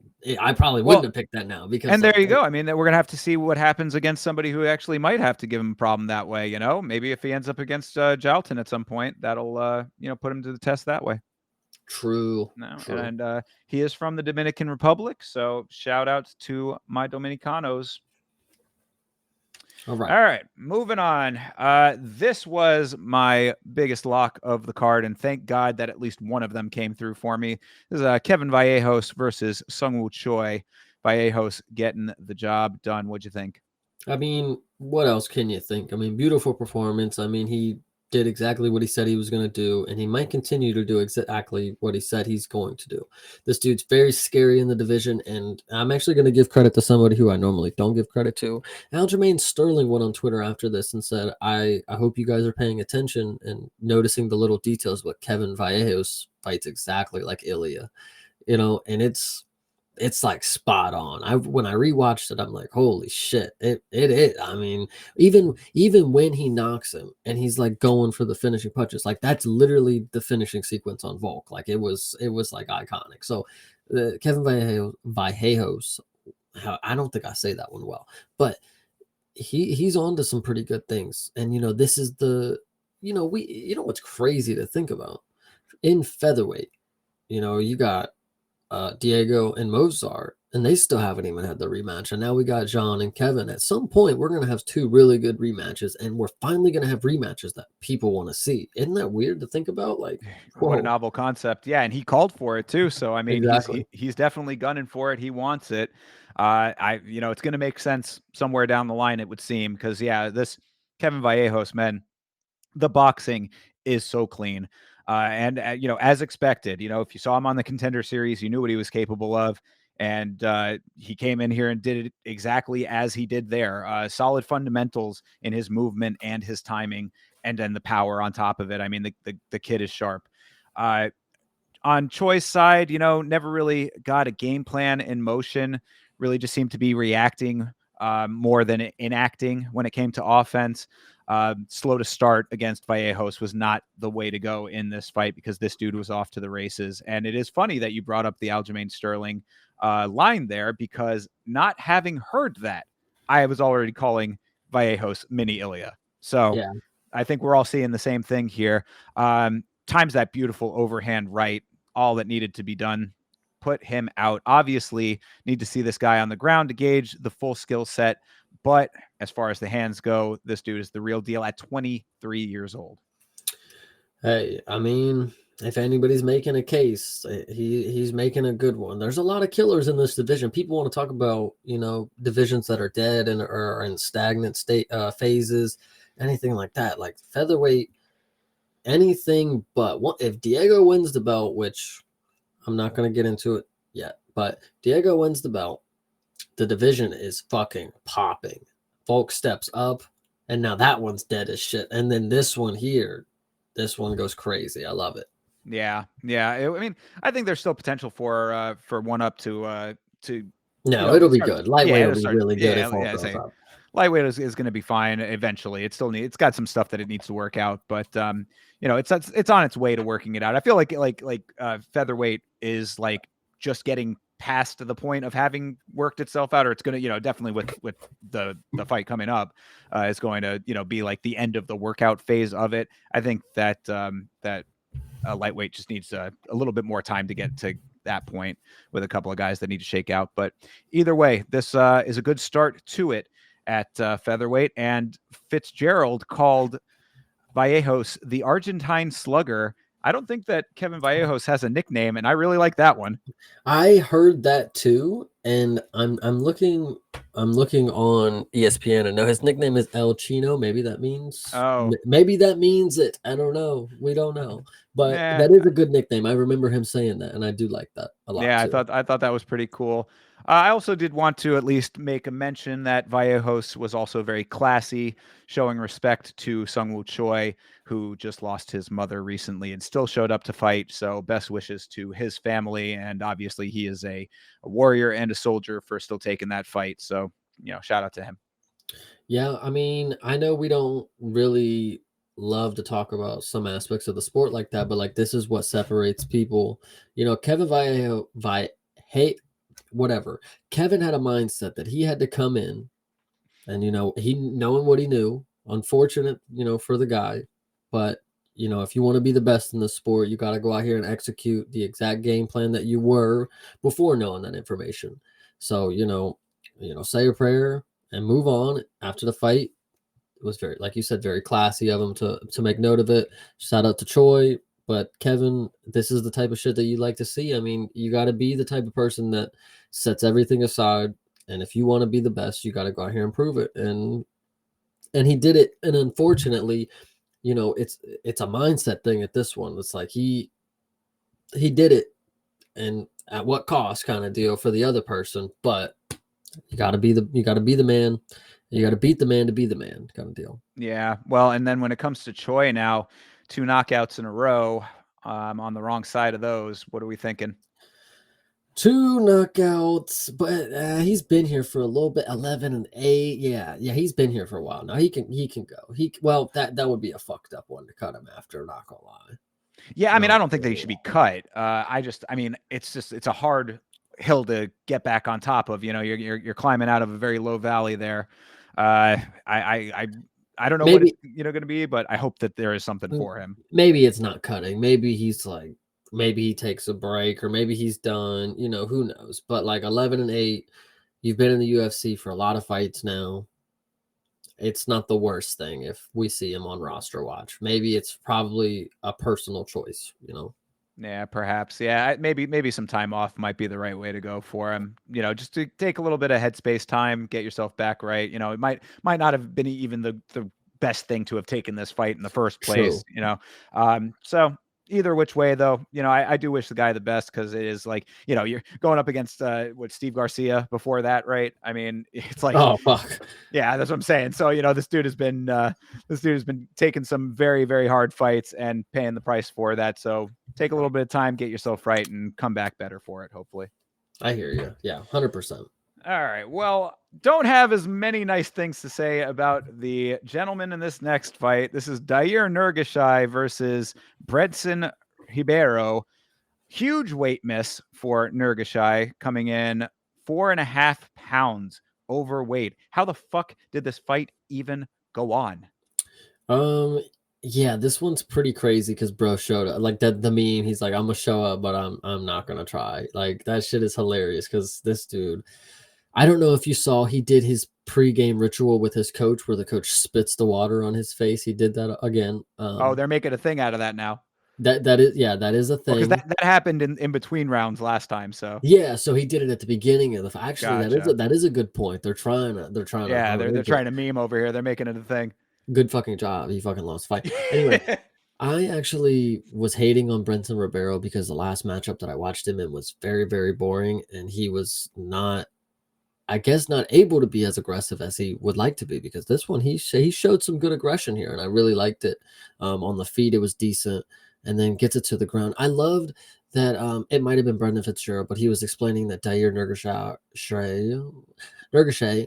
started out as a wrestler.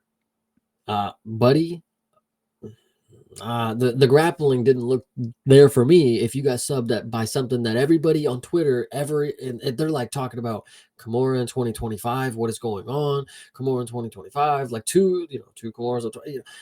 If you getting subbed to a submission that which is basic knowledge submission, like everybody knows what the Kimura is, like when anyway. If you getting subbed to that and everybody's saying that doesn't even happen anymore, like something, you fucked up somewhere.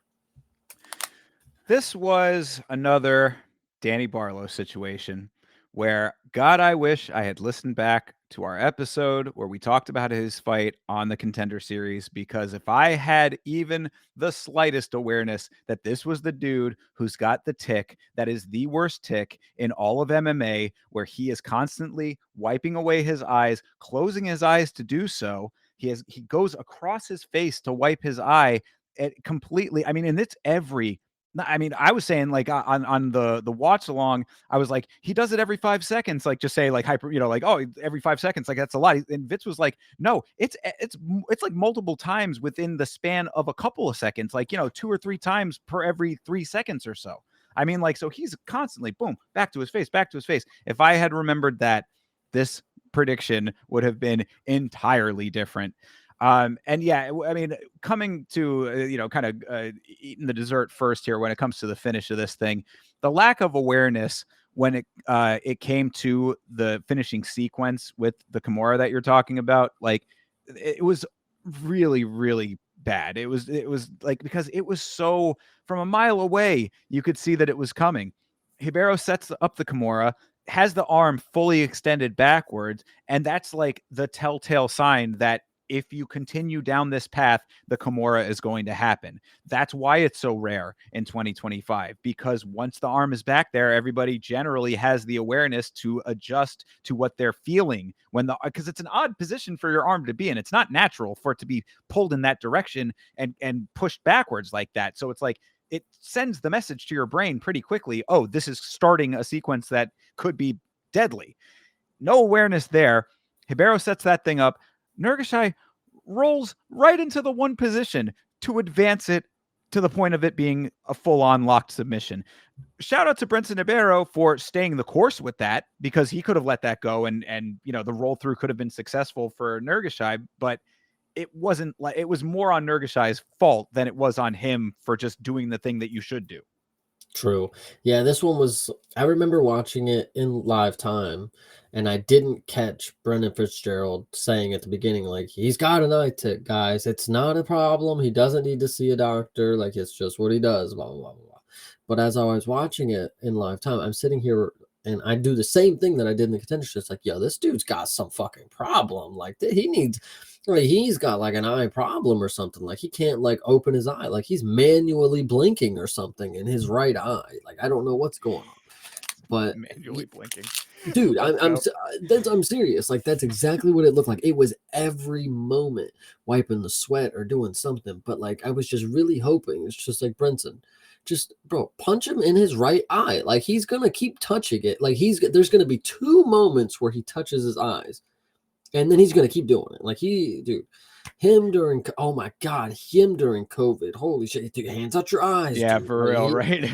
oh But my yeah, goodness. no, it's funny that you mentioned Fitzgerald saying that too, because Fitzgerald even was like, he said, "Yeah, no, guys, you see him doing the eye thing. It's just a tick. He doesn't have any problems, but it's a tick that he has, and somehow he's able to figure out a way to Yeah. fight with it." And it was like, well, obviously not. But yeah, no, Nurgashai looked like every bit of the new meta when it comes to weight misses, which I've been trying to push forward here as a new meta because it's just something that I've been noticing more and more, because the old meta was always, if the dude misses weight, especially by that much weight, then it's almost a lock that he's going to win the fight. As you might recall, that is why Wonder Boy turned down fights when his opponents missed weight. But the new meta seems to be that these guys come in missing weight, looking sluggish and lumbering in round one. This is what you get. So yeah, Nurgashai not winning any points with anybody based on this fight. And God, do I wish that I had gone back and re-listened to our podcast. I think this has been, and I mean, I've only been here a few years, but the most amount of undefeated fighters have lost in 2025 so far than, up until this point in any other years. Like, this has been a lot of undefeated fighters, and maybe we just have a lot of great fighters that were taken up too early. Maybe they're not ready. Maybe that's the case. But a lot of these have been pretty good matchups. Not this one, but yeah, good matchup for Ribeiro, because like you said, I was agreeing. I mean, like, he they were talking about how wild he generally is, and like I was like, I must be fucking blind then. That when they were talking about that, holy shit, I'm like, where the fuck is that been? Yeah, that's what I'm saying. So I mean, like, this was a fine measured performance. He didn't come out here like raging or anything. He really just did exactly what he needed to do. Uh follow the course of the fight. I mean, like, it's really like, sometimes it's as textbook and elementary as that. It's you are in the sequences that you're setting up, go with them and get the outcome that you want. I mean, that's really what he did. Like, you find the openings, and especially if your opponent is going to give them to you, walk through the door. True. All right. That's all I got on Nurgashai. Honestly, I really I don't know if I want to see that dude again, but let's talk to the fight that breaks my heart the most. Chase is already bursting at the seams here. This is Cody Gibson versus Damon Blackshear. What you got for me, Chase? It shouldn't even break your heart. Honestly, it shouldn't. This was, for the first moments, this was a good fight from Cody. Cody came out and was doing exactly what he needed to do. Put him on the back foot, don't let him get into a rhythm, and was actually, ripping the body really nice. Damon was actually backing up. There was some moments where it looked like he was feeling a little bit, and Cody was relentless going for him. And unfortunately, and Cody's a pretty good wrestler, BJJ guy, in my opinion. Like, he can wrestle his ass off, and when he comes to the ground, like, he can scramble. I was really thinking that the levels that people explained Damon Blackshear having in jiu-jitsu, I did not think it was going to be as much of a gap. Damon Blackshear, just like somebody earlier in the card that we talked about, I forget his name, but he has a wicked fucking side control. Holy shit. He held Cody there for so long. He even got the crucifix at the end of round one. I'll tell you the moment that I knew it was over. This was unfortunate. At the end of round one, he got a cheeky little elbow in, and it cut Cody right across the eye. Mm-hmm. Now, I didn't think it was going to get stopped. It was a pretty close cut to the eye, but I had no doubt that it was going to continue. But seeing that happened, just that little glimpse of success, like, there it goes. Like, that's going to be the key to victory right there. It's going to be that crucifix. And shout out to Cody, man. I'm telling you, he was doing really fucking good on the feet. I don't think him going for the wrestling is what he should have done. And I've actually explained this before. He's kind of the opposite of what you would expect as like, when people get gassed, instead of wrestling, they go to striking. When Cody gets gassed, instead of striking, he goes to the wrestling. That's just what he does. So when he started to get tired, he's shooting, but he's still successful in it. He was just getting himself in a position that he wasn't able to be the most successful in. And damn it, he was getting out of a lot of the chokes. And maybe that's what gave him a lot of success going into the second round with the wrestling. Is like, oh, I got out of two really good fucking, sub attempts from him. No way he's going to get me in the second round. I'll get out of it. And that was a wicked fuck. He caught him in the guillotine, didn't work. He switched it to they called it the Bravo choke, but it was like an anaconda choke, just in a north south position.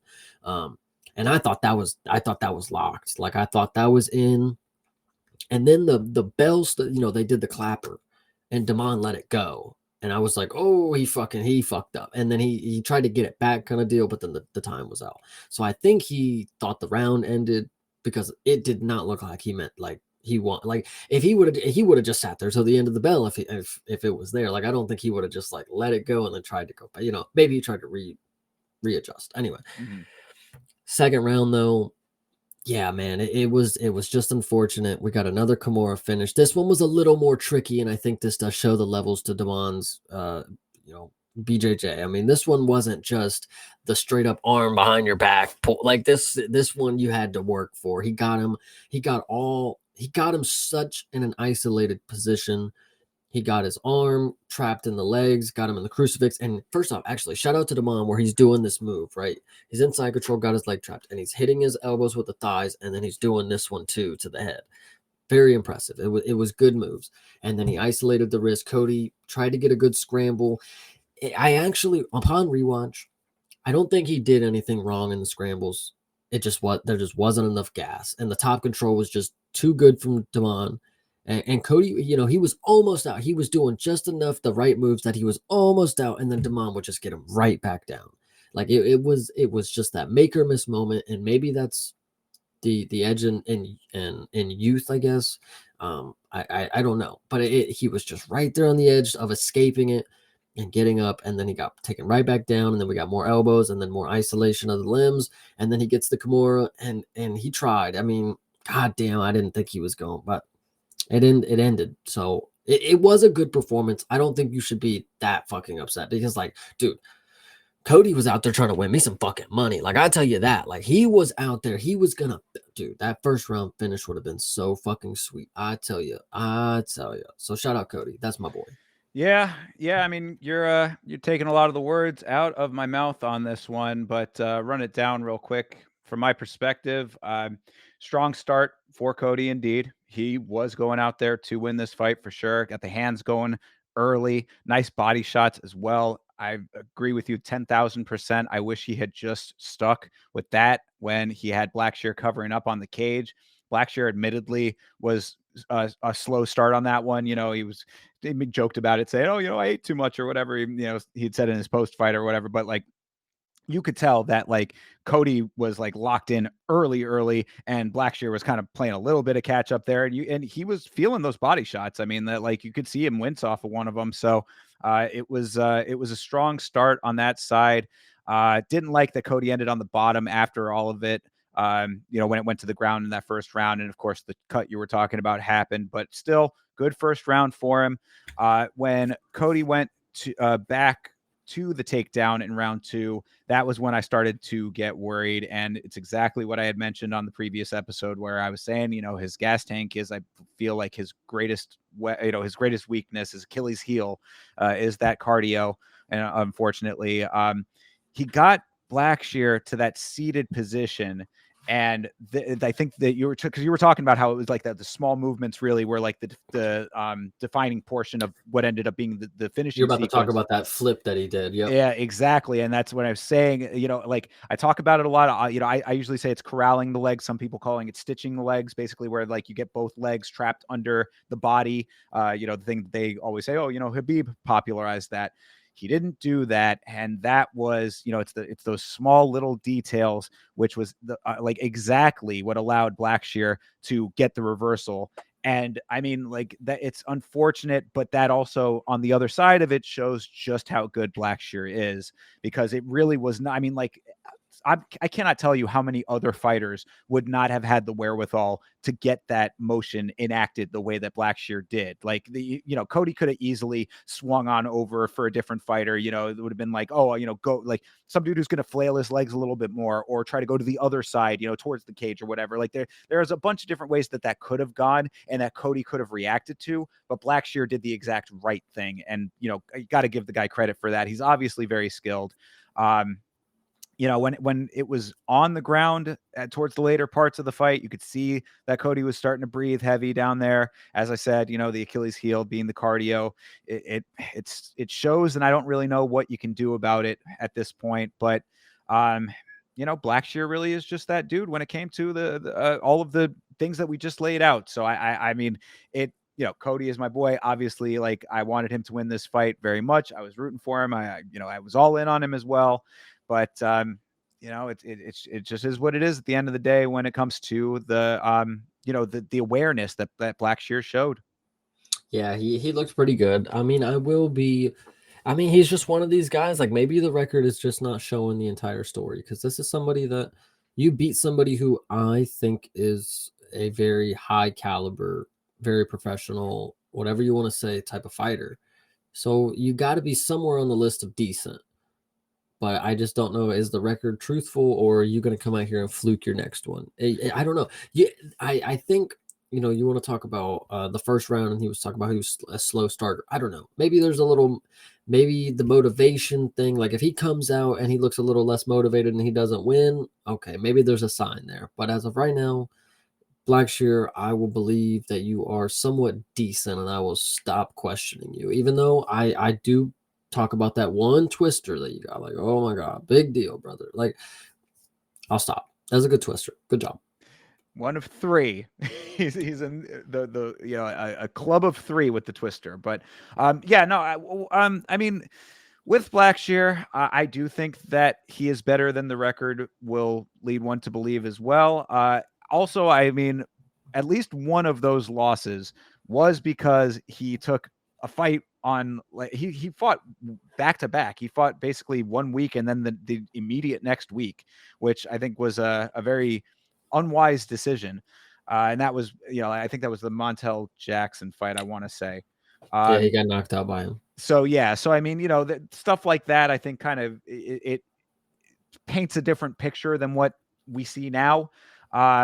And maybe against other strikers, you know, that it's going to be a situation like that where he can get caught, and the acumen on the ground is not going to matter as much. So there's potential for that to be the case. But I kind of knew that Cody, you know, I think that he's one of the best wrestlers like in the game. And he is going to rely on that. And I was, you know, that's why it was so surprising to me when he had such success with his hands and didn't stick with that. I was, you know, I just thought that some of the navigational elements were a little bit off on this one. Like you had to know that Blackshear was hurting off of some of those early shots. Like you could have just kept it there. I mean, like there was like he initiated the takedown in the first, like that was off of the sequence where he had him hurt. Like you could have just kept going. So, Mhm. you know, other fighters will have different levels of success with their hands if they keep them or keep the pressure on, if they keep the hands going and whatnot. Take it to the ground, you're going to have more of a problem. I think that this is a good fight for people to watch when it comes to doing your research on Blackshear. It's like that, you know, if you're going to fight him, watch this fight. This is the fight that'll show you what the actual blueprint should be. Yeah, the next person, all we got to do that fights Blackshear, the next person that fights him, if it's a striker who shoots after they get him hurt, like we've seen Brenton Allen type dudes do, then it's questionable. Blackshear might get another sub. But if it's somebody who will actually stand and not shoot, like if wrestling's not in their game, you know, if they just want to stand and bang, I mean, listen, I'm trying to think of a bantamweight. No, I was thinking of a featherweight, I guess. But either way, Demond Blackshear, I don't know who you could fight next, but I hope it's a striker because you've already got pieced up by a striker. I know it was short notice, but like you're gonna have to get through one eventually, and that was probably the worst of the bunch that you're gonna go up against. Now that you're gonna win, I mean, we got to see a better dude against you. It's probably gonna be another dude who can knock dudes out. So Right. Yeah, exactly. So, you know, shout out to Damon Blackshear for getting a good win. And also, you know, we said 2 back-to-back women's finishes and 2 back-to-back Kimuras. So how about yeah, that? You know, kind of a interesting dynamic on this card for that reason. And as always, you know, Cody, still my boy. So hell yeah. yeah. All right. Let's move on down here. We got Alexander Hernandez versus Kurt Hollabaugh. This was an interesting fight. I think this was one of the fights that was a little bit of a head scratcher as far as how the conclusion went. What'd you think? I think Kurt Hollabaugh looks like Forrest Griffin. I could see that. Yeah. It was definitely a big glaring issue the entire fight. Anyway, Alexander Hernandez, I'm so right about this dude being extremely mediocre. Like he's not very good. He's not like for somebody who's kind of towards the top of cards. I've seen you perform at a very mid level. Like for the fact that Kurt Hollabaugh arguably won this fight and a 30-27, I see it now. Holy Fucking shit. wild, absolutely wild. That's that Brian Miner dude. He's on the troll list. He's on the troll tab. Don't worry. This dude here. The 30-27 is ridiculous because Kurt Hollabaugh beat the hell out of Alexander Hernandez for the first round and probably the first 2.5 minutes of round 2-ish. I don't care what this dude got with one takedown at the end of the first and 2 in the second or whatever it was. Like he didn't do shit with them. Like there was nothing being done with the ground game. And Kurt, hey, you can't get up from the ground to save your fucking life. You can't even defend a double leg to save your life. But I do think you won this fight. And I don't think you would be better going forward. Like, I don't think you're going to be better going forward against anybody. But like, that doesn't matter. You definitely beat Alexander Hernandez, who is gonna get mopped very soon. Like I hope a dude.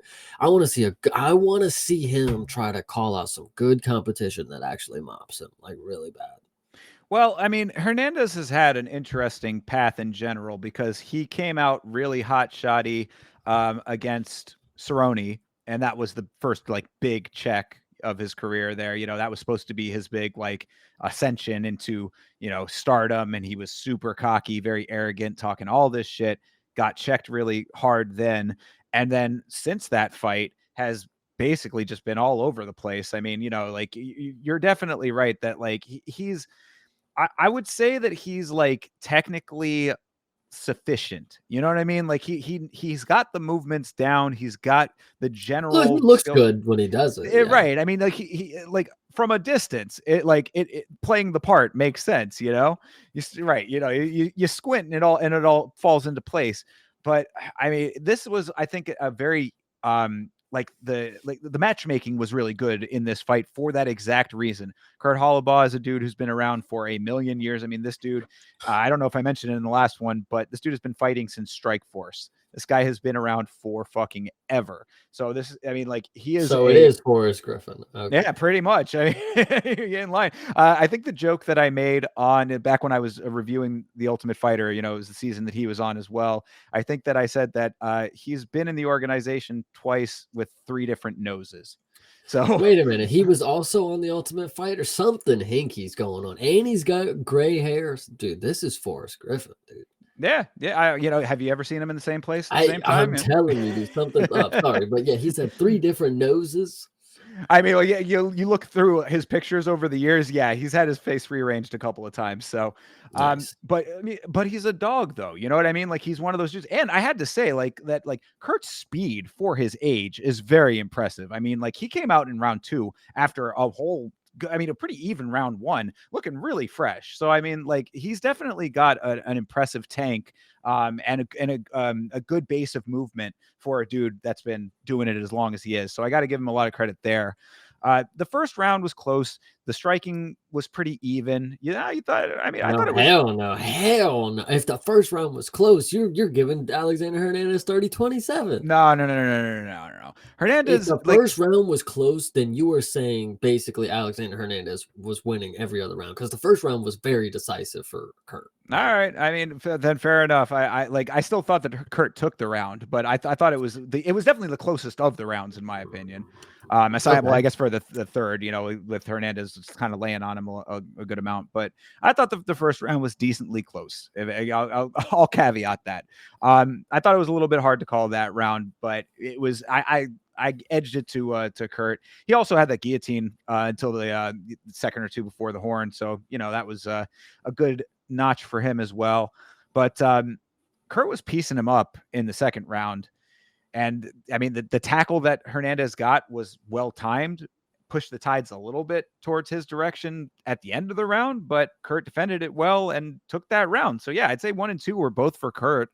Then the third round, you know, he got the takedown early, Hernandez did, and kept it for a long time. So Kurt got back to his feet and then got taken down again, which is not a good look. So he takes that round. But yeah, first 2 rounds for Kurt, this is definitely a petty theft, if not an all-out robbery. I think that he did a lot better than the judges thought. I thought first round, 100%, no way you could I give guess it I'll have to go to back and watch it a third I time then, because I mean, it seemed close to me. I thought Hernandez was doing like his best work in that round. I thought the second round was the close one. Second round was close because Kurt came out and won the first half of it, and then Alexander just gets a takedown and lays on top of him But for that's why the it wasn't second close half to of it. me. You know what I'm saying? Like since Mm, the takedown didn't do anything. So like, and that's one of those things. It's like, how much do you weigh the takedown versus the striking and stuff? But the striking was so definitively Kurt that like a takedown to me should not have negated any of that. And it wasn't for that long. I mean, I think he maybe had it for like a minute or so. I mean, which is, yeah, that's a long enough time in a 5-minute round, but still, I mean, like all of that leading up to it, like I thought it was a decisive round for Kurt. I thought I didn't think it was decisive. I thought it was okay. One or two judges is going to give him that round. Going into the third, that's what I'm thinking. Okay, he won it on at least 2 scorecards, hopefully. In the third round, no, he didn't win the third round, unfortunately. Kurt, damn, can he not defend a fucking takedown Yeah, to that save is his fucking unfortunate. life? Yeah, no, you're not wrong about that. And at this stage of the game, it's like you said, like, what are you really going to do? You're going to start becoming, the old dog's new tricks at this point. I mean, Well, hard to dude, say. it's like you're watching it and it's like, all right, takedown coming. No, no, no. Like, and it's like all of your hope just goes. It's because like, okay, well, it's like you might as well just go take a piss now because the last of the fucking round is going to be Alexander Hernandez just fucking crotch sniffing, So Yeah, and that was absolutely the feeling at with the second takedown in the third round. Good Lord, dude, it's like, like, bro, oh you my god. just got back. He finally did all that work, got back to his feet, and it's like, okay, Curry, you can fucking win on the feet. Let's go. And then it's like, oh my fucking god, like, oh. Anyway, yeah, Yeah, it's crazy. but I mean, this at the very least should have been a split decision. For fuck's sake, for one judge to go 30-27 is absolutely crazy. And yeah, I thought that it was 2-1 to Kurt. Yeah, Brian Miner, you watch yourself. I'll be keeping track of when you show up, buddy. And I think that I saw you've got a little list going now of judges. Is that correct? Yes, we got a list of the disabled ones and the troll ones.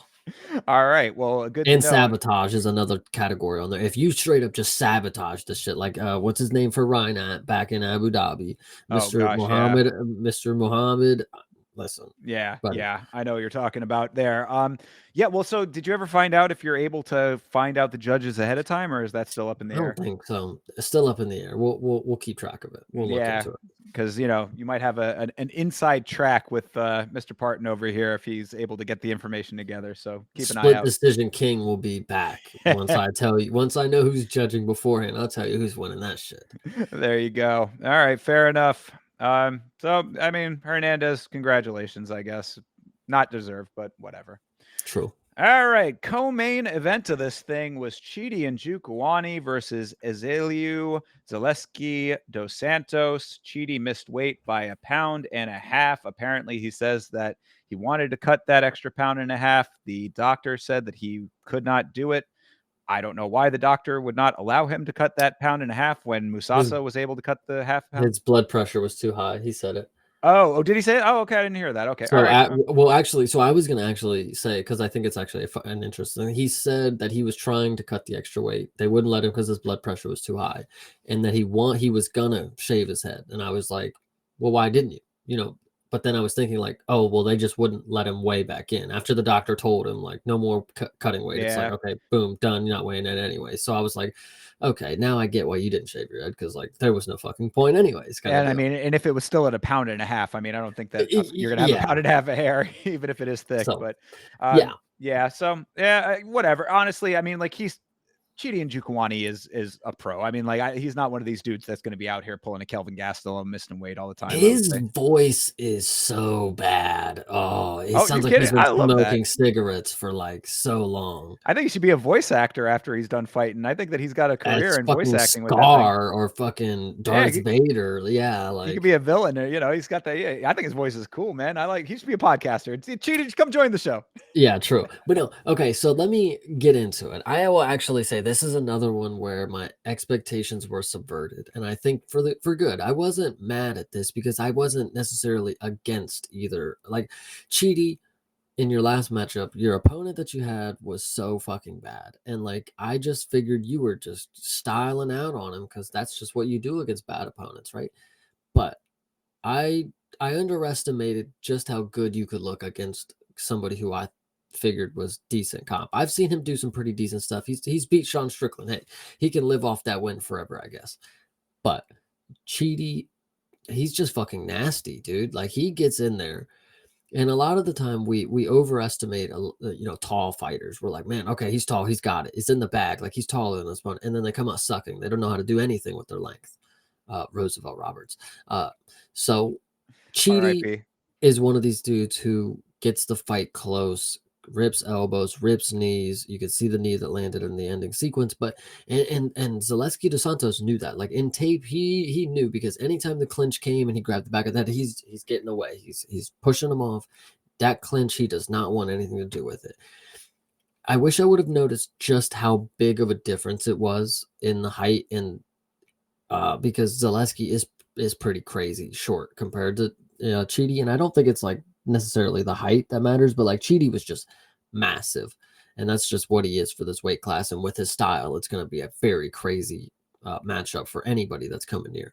But Zaleski just has a style, but it was just so hard for him to get on the inside and get anything to happen. He just did not have any success. Like I think he rocked him at one point in the first round. He kind of chicken danced a little bit for Cheaty, but Zaleski didn't press onto it, let him recover, and then it was that was his one moment to do something, and it was just not enough. Cheaty has this, and you see with Bryant Battle too, they have these very short, choppy steps that they just like walk you down with, and they're just able to just shoot teeps right off of them, shoot high kicks, and their legs are always going, they're always moving their feet up and down, and just short little, and it's impressive.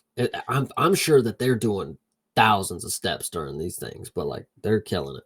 Yeah, well, and that's what I was going to say when it came to what Cheaty was doing in there. I mean, like the kicks were the story of the fight for him, really. I mean, able to control the range exactly as he wanted for most of this fight. I mean, if he wanted to keep distance, he would do it. If he wanted to get inside, he could do it. I mean, like, really he was reacting to everything that was coming back at him, which was not a lot to deal with because he was able to control all of what was going on as this thing progressed. So I mean, the Cheaty at welterweight is just a problem, man. It's like you said, he is massive, he's super tall. Hopefully the weight is not going to be an issue going forward. If he's comfortable making that weight all the time, then yeah, I mean, like he's got all of the natural abilities just in his genetics. I mean, like he's really like because he was already good at middleweight. You know what I mean? Like this dude is like he's a skilled fighter to begin with. So going down, really the advantages. This is like the best example, or one of the best examples of a guy making that choice to change weights and it being the exact right one. Because like able to control distance however he wants with those ridiculously long legs that he has. And then when he does get inside, finally, like when he decides that like it's time to get close, the clinch. I mean, his Muay Thai was really really nice. Went Thai clinch to knee to elbows for the TKO in the finishing sequence. That was beautiful work. Yeah, this one was really good. Cheaty, I'm really excited to see what's next for you, but Zaleski, man, damn, I was really thinking you'd get this one done. Same. It was just unfortunate, not gonna lie.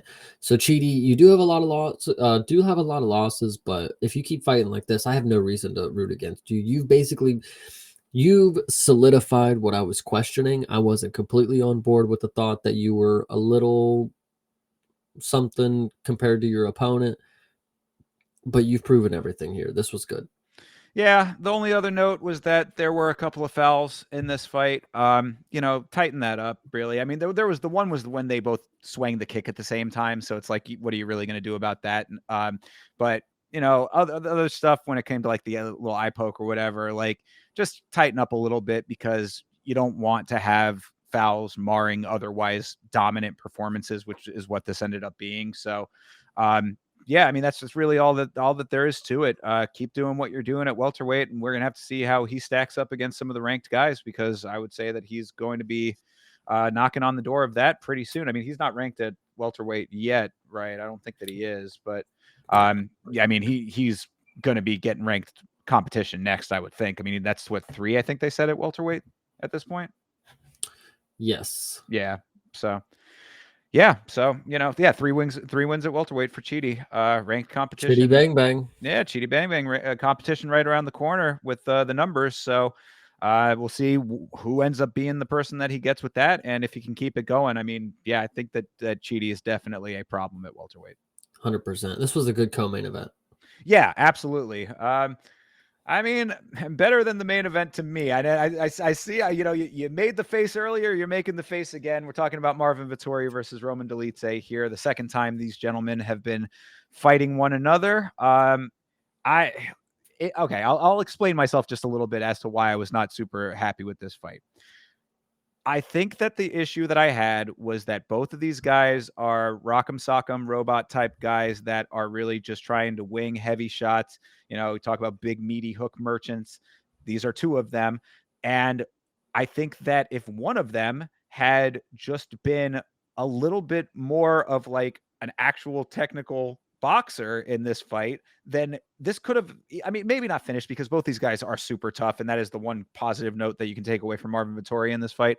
But like, I just think that it could have been a more dominant performance, probably for Dolidze, based on what we saw, if he had strung together some combos, if he had mixed in a couple of, well, I mean, he did have the elbows. I'll give him that. He had the spinning elbows. Those were cool. When he started to mix it up, it got a little bit better towards the end. But if he had been doing it consistently throughout this fight, it could have been a dominant performance, instead of me continuing to think I don't see Roman Dolidze as a contender.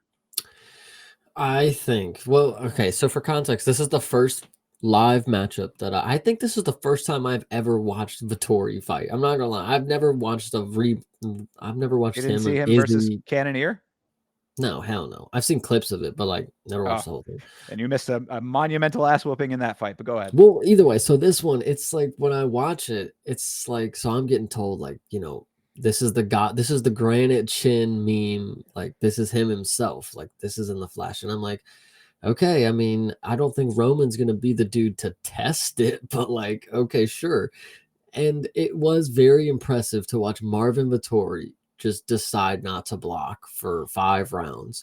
He did want people to punch him in the face, and I do give him credit, because man, does he look like he loves to fight.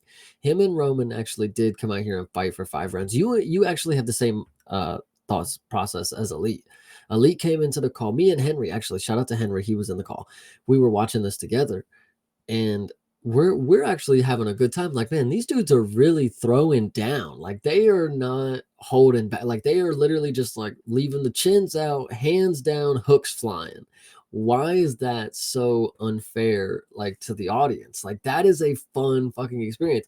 And like I'm thinking like, okay, nobody's gonna fucking go down. Like, neither of these dudes are gonna do, because Marvin is just not able to throw a competent strike that gets Roman like caught. Vettori also is just gonna not go down to the millions of strikes that he gets landed on his face. So it was a very interesting fight just to watch happen, because like I felt like I knew everything that was going to happen, and I just got to continue to watch the madness. Like, it really was a funny fucking fight, because I don't know if you've seen the meme.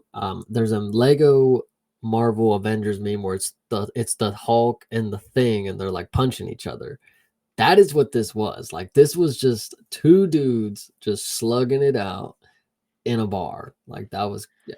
Yeah, no, I mean, I'll give you that aspect of it. You say that Vettori went out there and didn't block for 5 rounds. Well, he also didn't throw for 2.5, I would say, and that was what was bothering me, really. I think look, I'm not saying that this was like a terrible fight. This was not a bad fight. It was a frustrating fight for me to watch as a person who thought that this was going to be the return of Marvin Vettori, which I did think it was hilarious. I don't think I'd ever seen them put up a graphic on the screen that said Marvin Vettori has never finished a fight after the first round. I was like, That's not That a w yeah, that was crazy. I saw that too. I'm like, "Wait a minute, you're telling me he ain't never done nothing outside the first round, basically?" Like, Jesus. that was a wild troll of a graphic for the team to throw up. But the point of why I'm saying all of that is that Marvin Vettori, as I had mentioned, got pieced to hell by Jared Cannonier.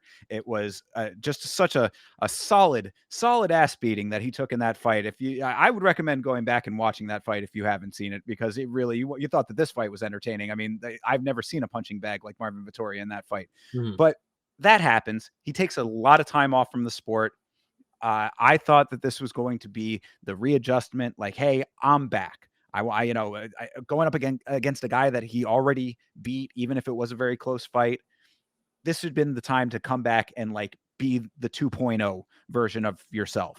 And he comes out here, and through the third, like halfway through the third, I want to say, I mean, maybe more the fourth and the fifth, but at least in those last two, it's inactivity. He's giving all of the real estate to Roman. I mean, like, he had so much room to work. That's why. Why do you think that spinning elbows are landing for him? It's because I mean, by the time he was already tired, and he's not throwing himself. And if he is throwing, it's just these single power shots that aren't landing. It's a frustrating thing to watch as a person who thought that he was going to do something different or better. Yeah, I mean, when you look at it, that Vittori's younger and Roman's like fucking 36 or something like that. Like, there's not too much more that he doesn't have much more time. But his game plan and a lot of his fights, I mean, it does differ. And I think that does show what his skill set can do. Like, he has a lot of different opponents that he's done a lot of different things again. I keep harping on it. Like, this dude is truly a mixed martial artist at this point. Like, I thought that the wrestling was going to come into play here because he can wrestle his fucking ass off, but the fact he stood and struck with Marvin Vettori for 5 rounds made it a unanimous decision. Like, Roman is pretty good, but it's hard for me to say that more is to come because he's old, guys. Like, this is an old fighter at this point. Yeah, well, and he said it himself in the promo packages that this probably is his last shot at making a run for it. So he seems to want it. He's talking about shooting himself up there and trying to make it happen. I'm very skeptical still, but it's not impossible, I guess. I mean, crazier things have happened. I did want to say too that, like, in the third round, Marvin did have Dolidze kind of hurt for a second there. He was having to go into recovery mode, but Dolidze did recover pretty quickly. So for all of the stuff I'm saying about his inactivity, there was at least a moment of success there. But like, that's where you really need to turn up the volume and capitalize on it, dig deep, and throw all that you have at it. Start putting combos together, which, like, again, the awareness. It's like you have to be aware of that and capitalize on that when you have it. He didn't do that.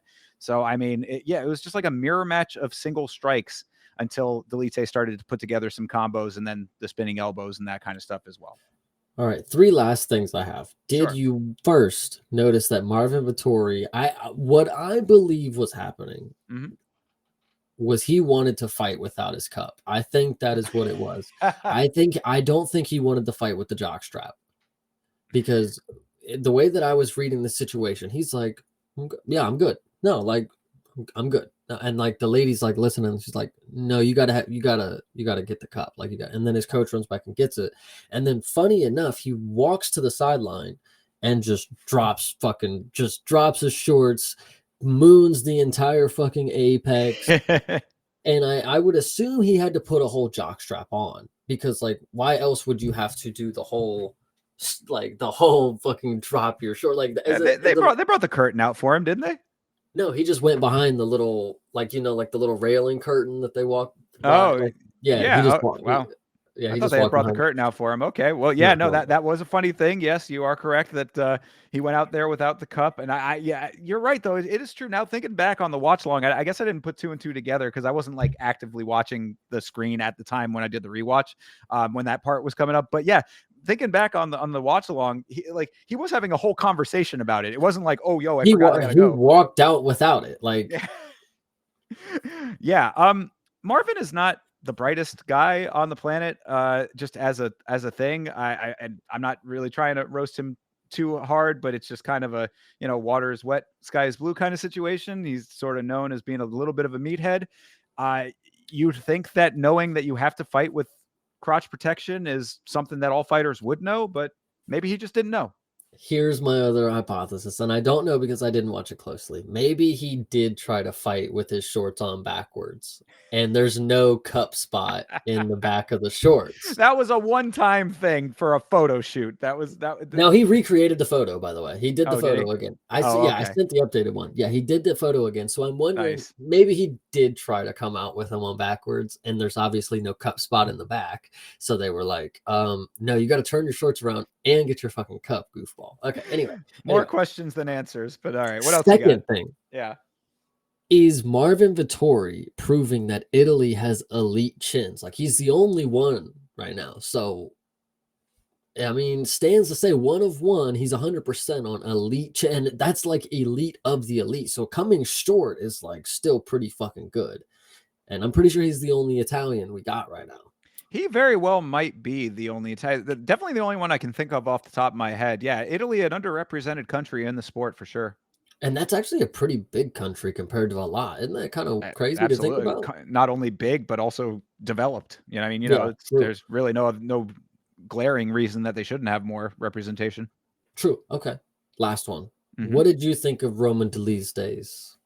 Oh, his Craven the Hunter? I loved it. Yeah, it is Craven the Hunter. Thank you for noticing that. That is dope. Yeah, I liked it too. I liked it. Yeah, I liked it a lot, actually. I thought it was a good look. I was like, that's, it's interesting when it comes to things like that, because it's like, you feel like there can't be that many like unique things to wear in the limited amount of stuff you can wear. But time and time again, these fighters are surprising us. And I thought, yeah, I really liked it. I thought it was a good look. Like another one that was, I'm not saying this was on the same level, but you talk about how many unique things can you do. It's like when Sugar Sean came out with the Thriller jacket. It wasn't when he was wearing it, but when Marab had it on. It's like you can't recreate a lot of these things. But like Marab's standing there.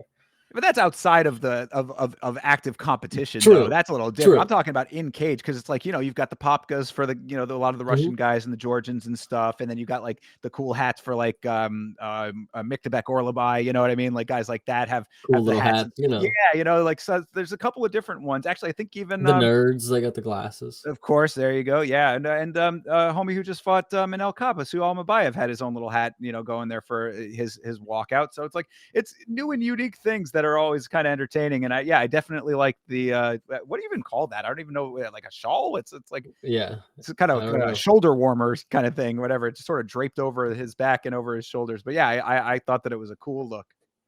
Yeah, it doesn't. What does it do personally? Like, does it just keep your chest warm? I've never understood the puffer jackets that are sleeveless anyway. So, like, maybe it's the same deal with that. It's like purely decorative, I think. Yeah, if you're cold, just wear a real jacket. Like not the fur that you found that has a hole in it. Right. But I liked it a lot. I liked it too, and and he got the win, so he got to wear it during his interview, and good on him for it. It was a nice win at the end of the day. So shout out to Roman Dolidze, getting his revenge on Marvin Vettori. So that is UFC Fight Night, Vettori versus Dolidze 2. After talking it through, Chase, what'd you think of the card? I think that this card was really good. I enjoyed it, which is crazy to think, because Twitter, and I actually was going to ask you about this, is like, do you think this has been on your side of social media? Because Twitter is going crazy about how dead it has been after this UFC card, like quote unquote, the deadest it has been since, after a UFC card is gone. Bro, people on Twitter want just like find things to say. I think a lot of times, like, there's things to complain about. The sport has never been more entertaining or active. It is fucking awesome. Like, it's people fighting each other in a cage. It's going to be awesome. I mean, unless that's two people who literally are just inactive. But I mean, these were great fights. All of these were great. I mean, like, really, I mean, one or two that you could say are slightly less than. But I'd say that this was like an 8 out of 10 card. Honestly, this was a great card. Hell yeah, a lot of so many finishes. I mean, like, they're like, I think 3 fights went to decision.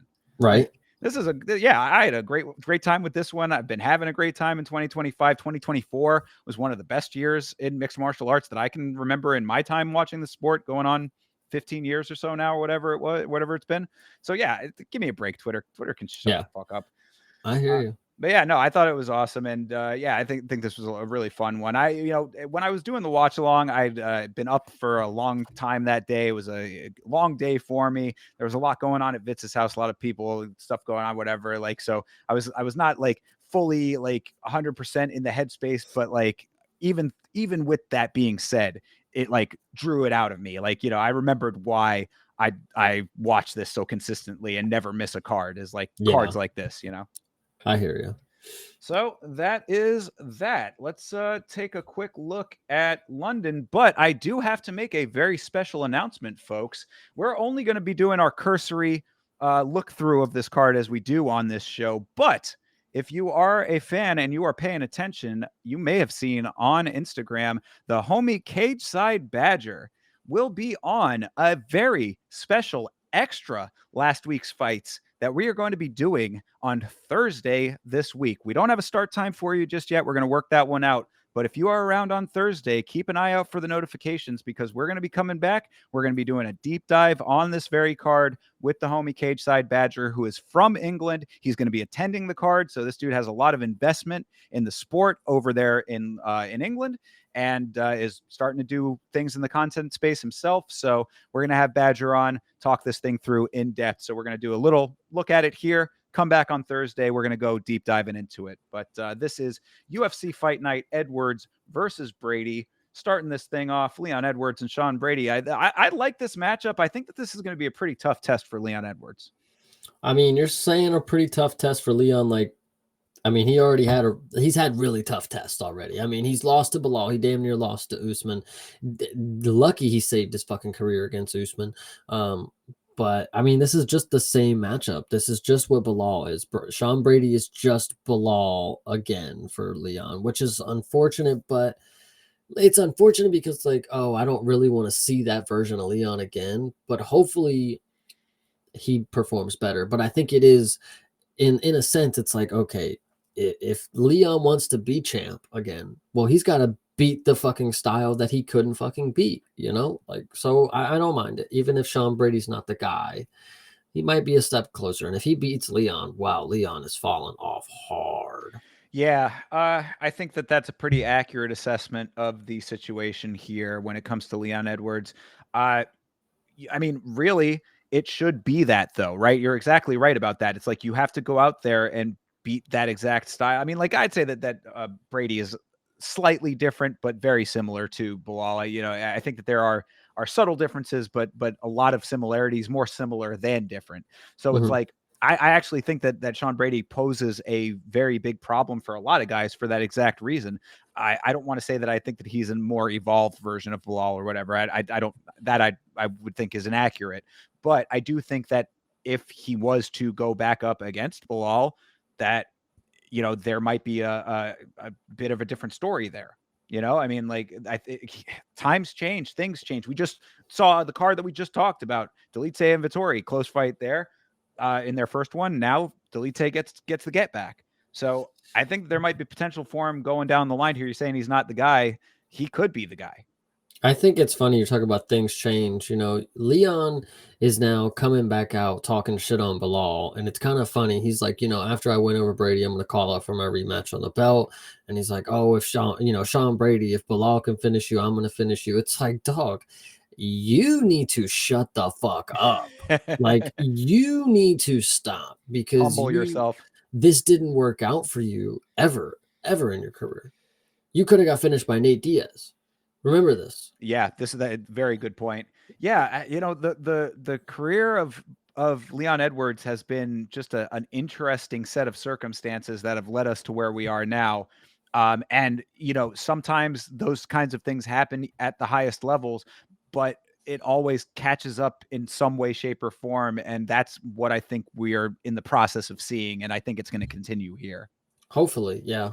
I mean, I'm not preying on Leon's downfall. I like I Leon can. well I'll enough. say it. I'll say it. All right. Well, then you could be a hater. I'm not a hater myself. But look, we have a lot of homies from England, of course. Obviously they're all rooting for their boy.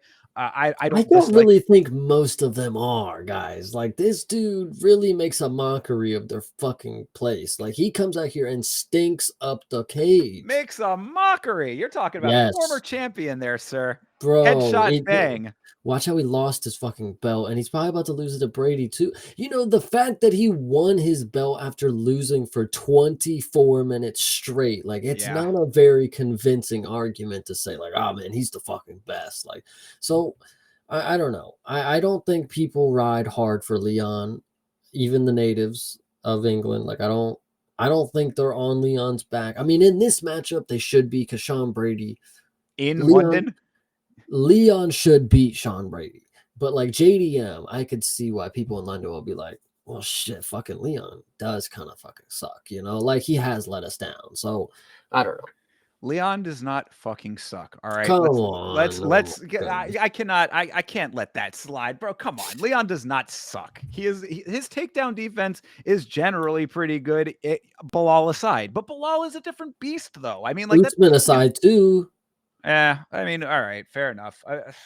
I don't think that he sucks though. Okay. I think that he is going, Fair. He doesn't suck. He yeah, doesn't suck, but for a come on. champion right now in the current state, he should be doing better with his Yeah. whatever. Well, and look, this is his opportunity to do just that, right? I mean, this, come out here and silence the haters is exactly what his mission should be. And you're exactly right. He should not be out here running his mouth. He needs to be locked in, focused, humble, and coming in here to win a fight in front of the home crowd. Get your sleep, Leon Yeah, bro. Edwards. Rocky was not like he was not an asshole shit talker. Like I don't get it, man. Yeah, yeah, I don't know. I mean, maybe it's just him trying to gain a little bit more star power, trying to maybe drum up a little bit more of, sell the fight, whatever it may be. Point is that I don't want to hear anything about not having enough sleep. I don't want to hear anything about, any level of excuses of to why, you got spiked on your head in your fight with Bilal and all this kind of stuff. You need to come out here and put on the show of your life against Sean Brady, who a lot of people have been skeptical of for a long time, even though again,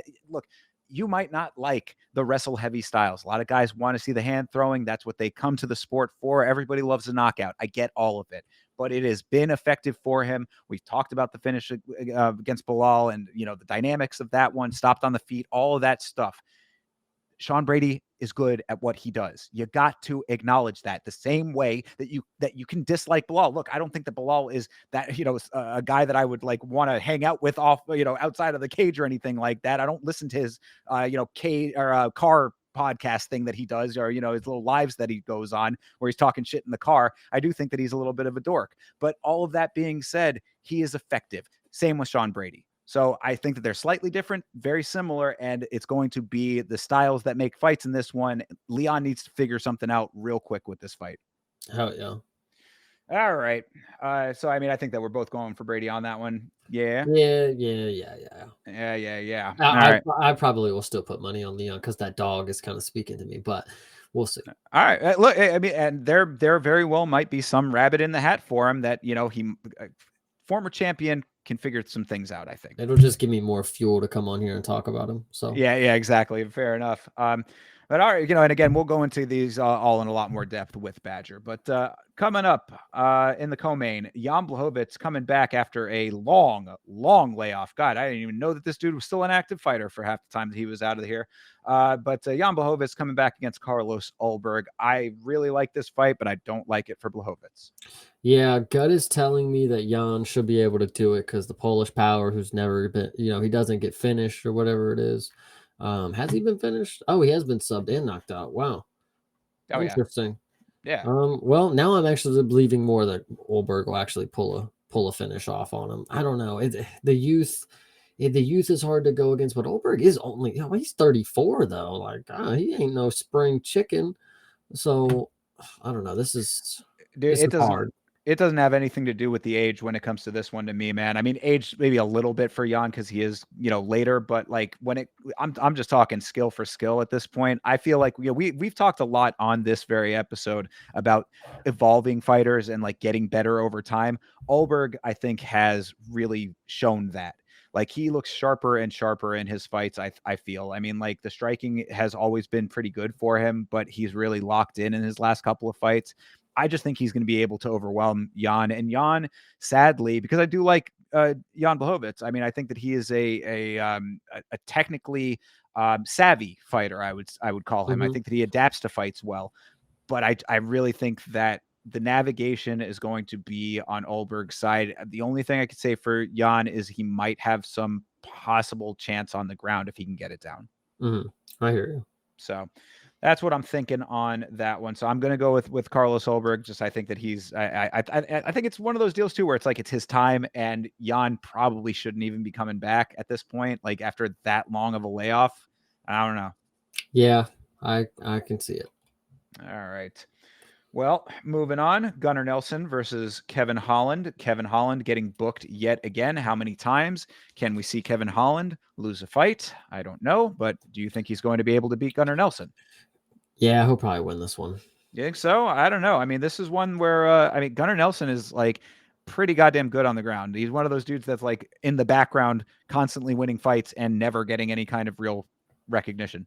Yeah, but like Kevin Holland is also decent on the ground. He's like decent enough that where he'll pull off stuff against a guy that you would say is good, but then also is going to get ragdolled by Hamzat, just like everybody else.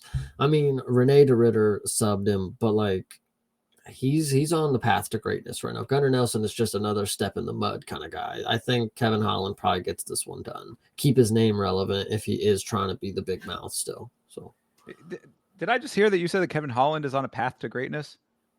No. Rene de Ritter. Rene de Ritter. Okay, yeah, sorry. Yeah, okay, all right. I just wanted to make sure that I dropped out for a second there. Yeah, you're good. Okay, but yeah, because Kevin Holland is I mean, the fact that he like you talk about a guy who has survived off of his, I guess, willingness to accept fights, and because of that likability, star power, good graces of the organization. I don't know. It's some combination of all of those things. But the fact that Kevin Holland is now on what, like a 5 or 6 fight losing streak, I want to say, is it 7 fight losing streak? Hell no. Kevin Holland? Yeah, dude. No, Kevin, 2. Okay, well then, so if it's not a streak, then it is. Yeah, it's 1-4 in his last 5. And then, if you're going even farther back, I mean, he's basically candy cane on steroids, essentially, not actual steroids, but you know what I'm saying. I mean, like 2 losses, 2 wins, 2 losses, win, loss. You know what I'm saying? I mean, he's OD candy cane right now. Yeah. So, I mean, I don't know how much longer he can sustain off of all of those things that I just mentioned, his good graces with the organization, his likability, all that kind of stuff. So if he loses to Gunnar Nelson 3 in a row with the record that we just looked at for a second there, I can't imagine that Kevin Holland continues to get booked this way. Hell yeah. I agree. All right. Molly McCann. Never going to take her. Never taking Molly. Even against Alexia Thainara? Yeah, probably not. Go ahead and name them again so we get the whole name. Yeah. Sure. It's Molly McCann versus Alexia Thainara. Now I'll tell you, never picking Molly. Never. Never. Yeah, Molly is one who we talk about good navigation of fights. Molly does not spring to mind in that category. Yeah, she probably loses. Hopefully. I mean, just not gonna bet on the meatball. I mean, just not gonna do that. Yeah, I would stay away from this fight altogether because this is definitely one of those fights. Because Thainara is one that I want to say. Oh no, okay, shit, my bad. I thought that she had been more spotty than that. She is riding high on a very nice streak here. She's a submission artist too. I didn't notice. 11-1 with a good amount of submissions. Yeah, I think Thainara might actually go ahead and walk through this one, perhaps. Good. Yeah, I think you know who I was confusing her with Jocelyn Edwards. That's what it was. Oh my Lord. That is wow, what a stark difference that is.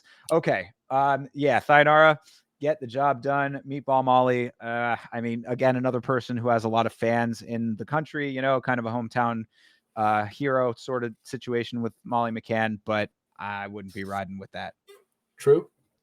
This is a fight that has had a lot of conversation in the Discord. This is Jordan Vucenic versus Chris Duncan. Of course, shout out to our friend Tosh, who is a student, I guess, of Duncan, or trains within his purview or something like that. Either which way, I know that he is riding very heavily for Chris Duncan, but Jordan Vucenic, even though he lost his last fight, looked pretty good in that fight, I want to say. I just want you guys to know, I'm going to say this on the podcast. I said it on the stream that day, and I told Tosh to his face, or if you know him by Chris, aka, I told him that night over the weekend, before that card, whatever it was, that I had a dream, dude. I had a dream that Jordan Vucenic was choking Chris Duncan out from a rear naked choke, and dude, he didn't want to believe me. He didn't want to I don't want to believe believe you either. No, but like it's crazy to me. And you know how real it was is because like I don't even know who this Jordan dude is, but like I had the vision, and then when I saw him, I'm like, holy shit, that's the dude who was choking out Chris Duncan. Like, listen, I'm telling you, I if was it gonna say, how could you happens, not know him though? I mean, like he's the dude with the insane amount of ink on his body. It looked like he's fucking ink poisoning. They don't have the picture here, but you can see the but he's little. never fought. I mean, he's only fought once in the UFC Yeah, or he's only whatever. fought the one time. That is true. But so like if it happens, if Jordan gets a rear naked on Chris Duncan, we might need to have me checked for some sentient beings. Like I'm on it with I'm not gonna say listen, I might sprinkle a little something on it. Actually, you know what? I'll stay here now. I won't. I'll just let it be. If it happens, it happens. Just know that you got to listen to my dreams. But Jordan rear naked choke Chris Duncan. I don't want it to happen. Chris Duncan is a pretty big dog. I don't know how. I thought he was the way the way Tosh was explaining it. This dude was a fucking 800 favorite. Like Jesus. Like Yeah, the glaze is pretty heavy for Duncan in the Discord at the moment from that one individual. But yeah, no, Vucenic, he looked pretty good in that fight against Dolidze. yes, Yeah, I thought that he was one of those guys.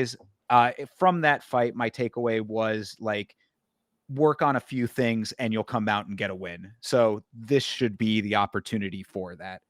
I want to believe in Chris Duncan. I thought that his, the guillotine that he sunk in his last fight was very impressive and nearly murdered his opponent because no one knew that it was actually secured. So good for him on that one. But I'm going to be riding with Vucenic on this one as well. I don't know if it's because of your dreams, but if you're having visions in your dreams, I do hope that they are better than the ones that Bryce Mitchell is having.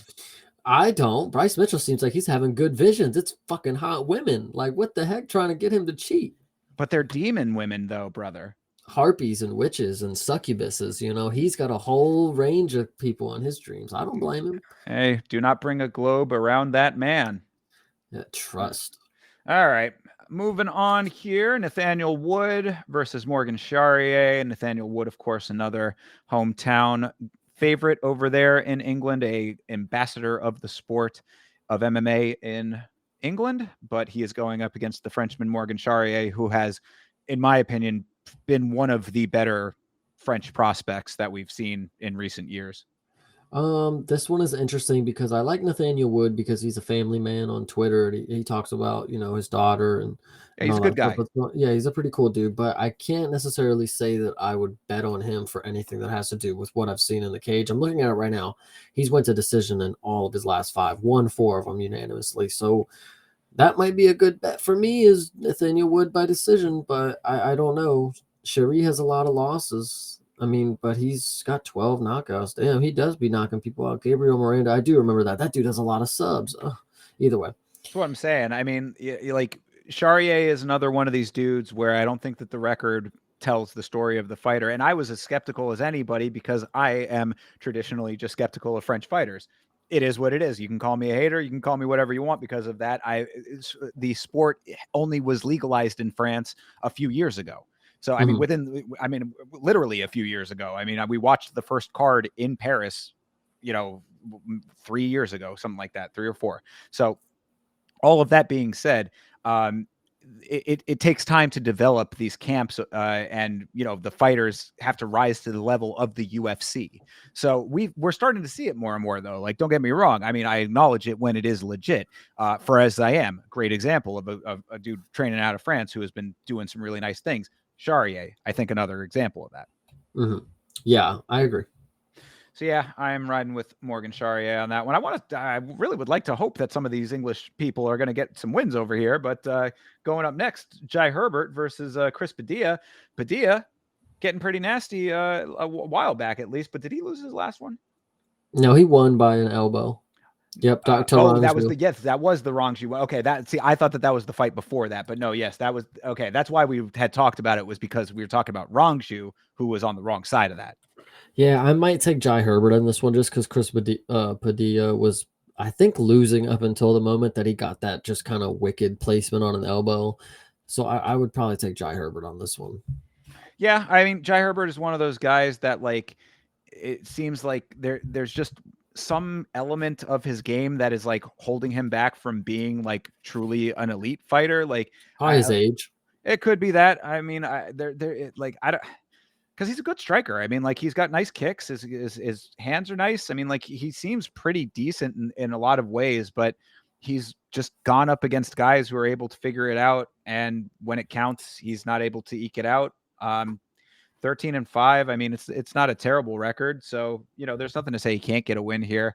I think I'm still I'm on the fence about this one. I'll tentatively go with Jai Herbert too. I feel like Chris Padilla could pull this off, but I'll stick with Jai Herbert. Why not? Yeah, I hear you. All right, Lonier Kavanaugh, the My Contender boy. Series phenom, going up against Felipe dos Santos. I love this fight. This is a great fight in the making here. Kavanaugh not looking so hot in his last fight, though. I remember thinking that, like, the guy that we saw annihilate a person on the Contender Series was not the same dude in his last fight. It wasn't a bad fight. He still won the fight, but it was a lot closer than I was hoping it was going to be. And then Felipe dos Santos, another guy who I thought was going to be doing better than he ended up doing. I believe Dos Santos was a victim of Andre Lima, if I'm not mistaken. No, No, Edgar Charas. no, Andre Lima. Oh, okay. My bad. My bad. Yeah, in the last one there. Was he against Cyrus? No, no I Cyrus. am thinking of someone else. Yeah, say a different Dos Santos, perhaps. This one I'm gonna take Lunier. Yeah, he's pretty impressive. This is another one where instantly I saw flyweight prospect potential. Felipe dos Santos is just they just got to get him another matchup. I mean, he's young, so that's another reason why they would do this. It's like, okay, let's see who's gonna use what they've learned so far to the better.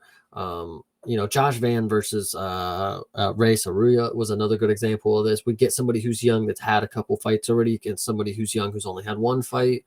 We'll see how they've adapted so far, and I think Lanier is going to be real good. I think this will be fine, I even though hope he's so. really fucking short. I mean, we got to Yeah, remember that he's a fucking hobbit. yeah, he's a tinier guy for sure. Um, I that all being said, yes, I want to believe in Lanier Kavanaugh, one of his students, friend of the channel as well. So I mean, I'm riding for him for that reason. But I did think that Felipe dos Santos, when he fought Manel Kopp, looked like he was a dude who was going to go on to do better things in the sport. Did lose to Andre Lima, but of course, we just talked about how the opinions about Lima might be evolving a little bit here. The fight with Dos Santos was one of those ones, though, that Lima didn't really have to do all that much. So that gives me a little bit of pause.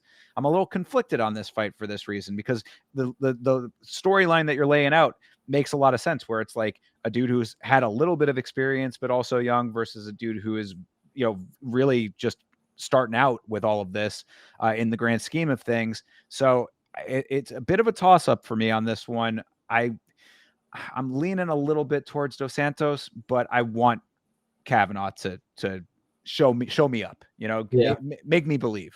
I hear you. All right, Tybura versus Parkin. Marcin Tybura, Mick Parkin. This one I'm hesitant to go with Mick. I feel like that would be nice for him to go ahead and show that he's a heavyweight that's going to stick around. But Tybura, for some reason, is able to make things dirty. Will Mick Parkin go out here and starch him in the first round, though? Probably, if he's not going to be a decision merchant again. Tybura, though, I don't know. I could just see him going out there trying to stand for a second and getting wobbled. I don't think he's going to have the success that he did against Denise. That was just a rare case that he was just able to just mop that dude just so quickly in the last like 10 seconds of the first round. Mick Parkin, I mean, the story is he trains with Tom. I mean, that's his grappling partner, or maybe it's a meme. I don't know. So will we see some of it? I don't think so. I'm going to go ahead and hope Mick Parkin starches him in the first round. All right. Well, fair. Tybura, the O taker over here, perhaps. It could happen. I mean, the very experienced guy, heavyweight, could go either way as usual. I I'll ride with McParkin too. Why not? You know, again, I Hell want to have, yeah. I want to think that that some of these English fighters can actually get a win at home. So Mhm. I'll go with that. But I do see a world where Marcin Tybura is able to, you know, get it to the ground and have his way down there, something like that. It's possible, at least. You We'll know, see. He might. Hey, it's a big Tybura. we'll see. It's a big we'll see. Tybura's an interesting case, man. Yeah. Man, there are a lot of fucking fights on this card. I know. I know. Christian Leroy Duncan versus Andre Puliev. I don't remember Puliev. Is he a Contender Series guy? I think he is. He is. All right. Christian Leroy Duncan just lost to RoboCop. Yes, which wasn't the worst loss at the time because RoboCop is actually an animal who will just walk down everybody and just put them out their misery. But like Christian Leroy Duncan, he did make it to the bell. He didn't get finished, but it was 3 rounds. So maybe if there was 5, maybe he would have done better. As we see, RoboCop just doesn't have the fucking gas tank.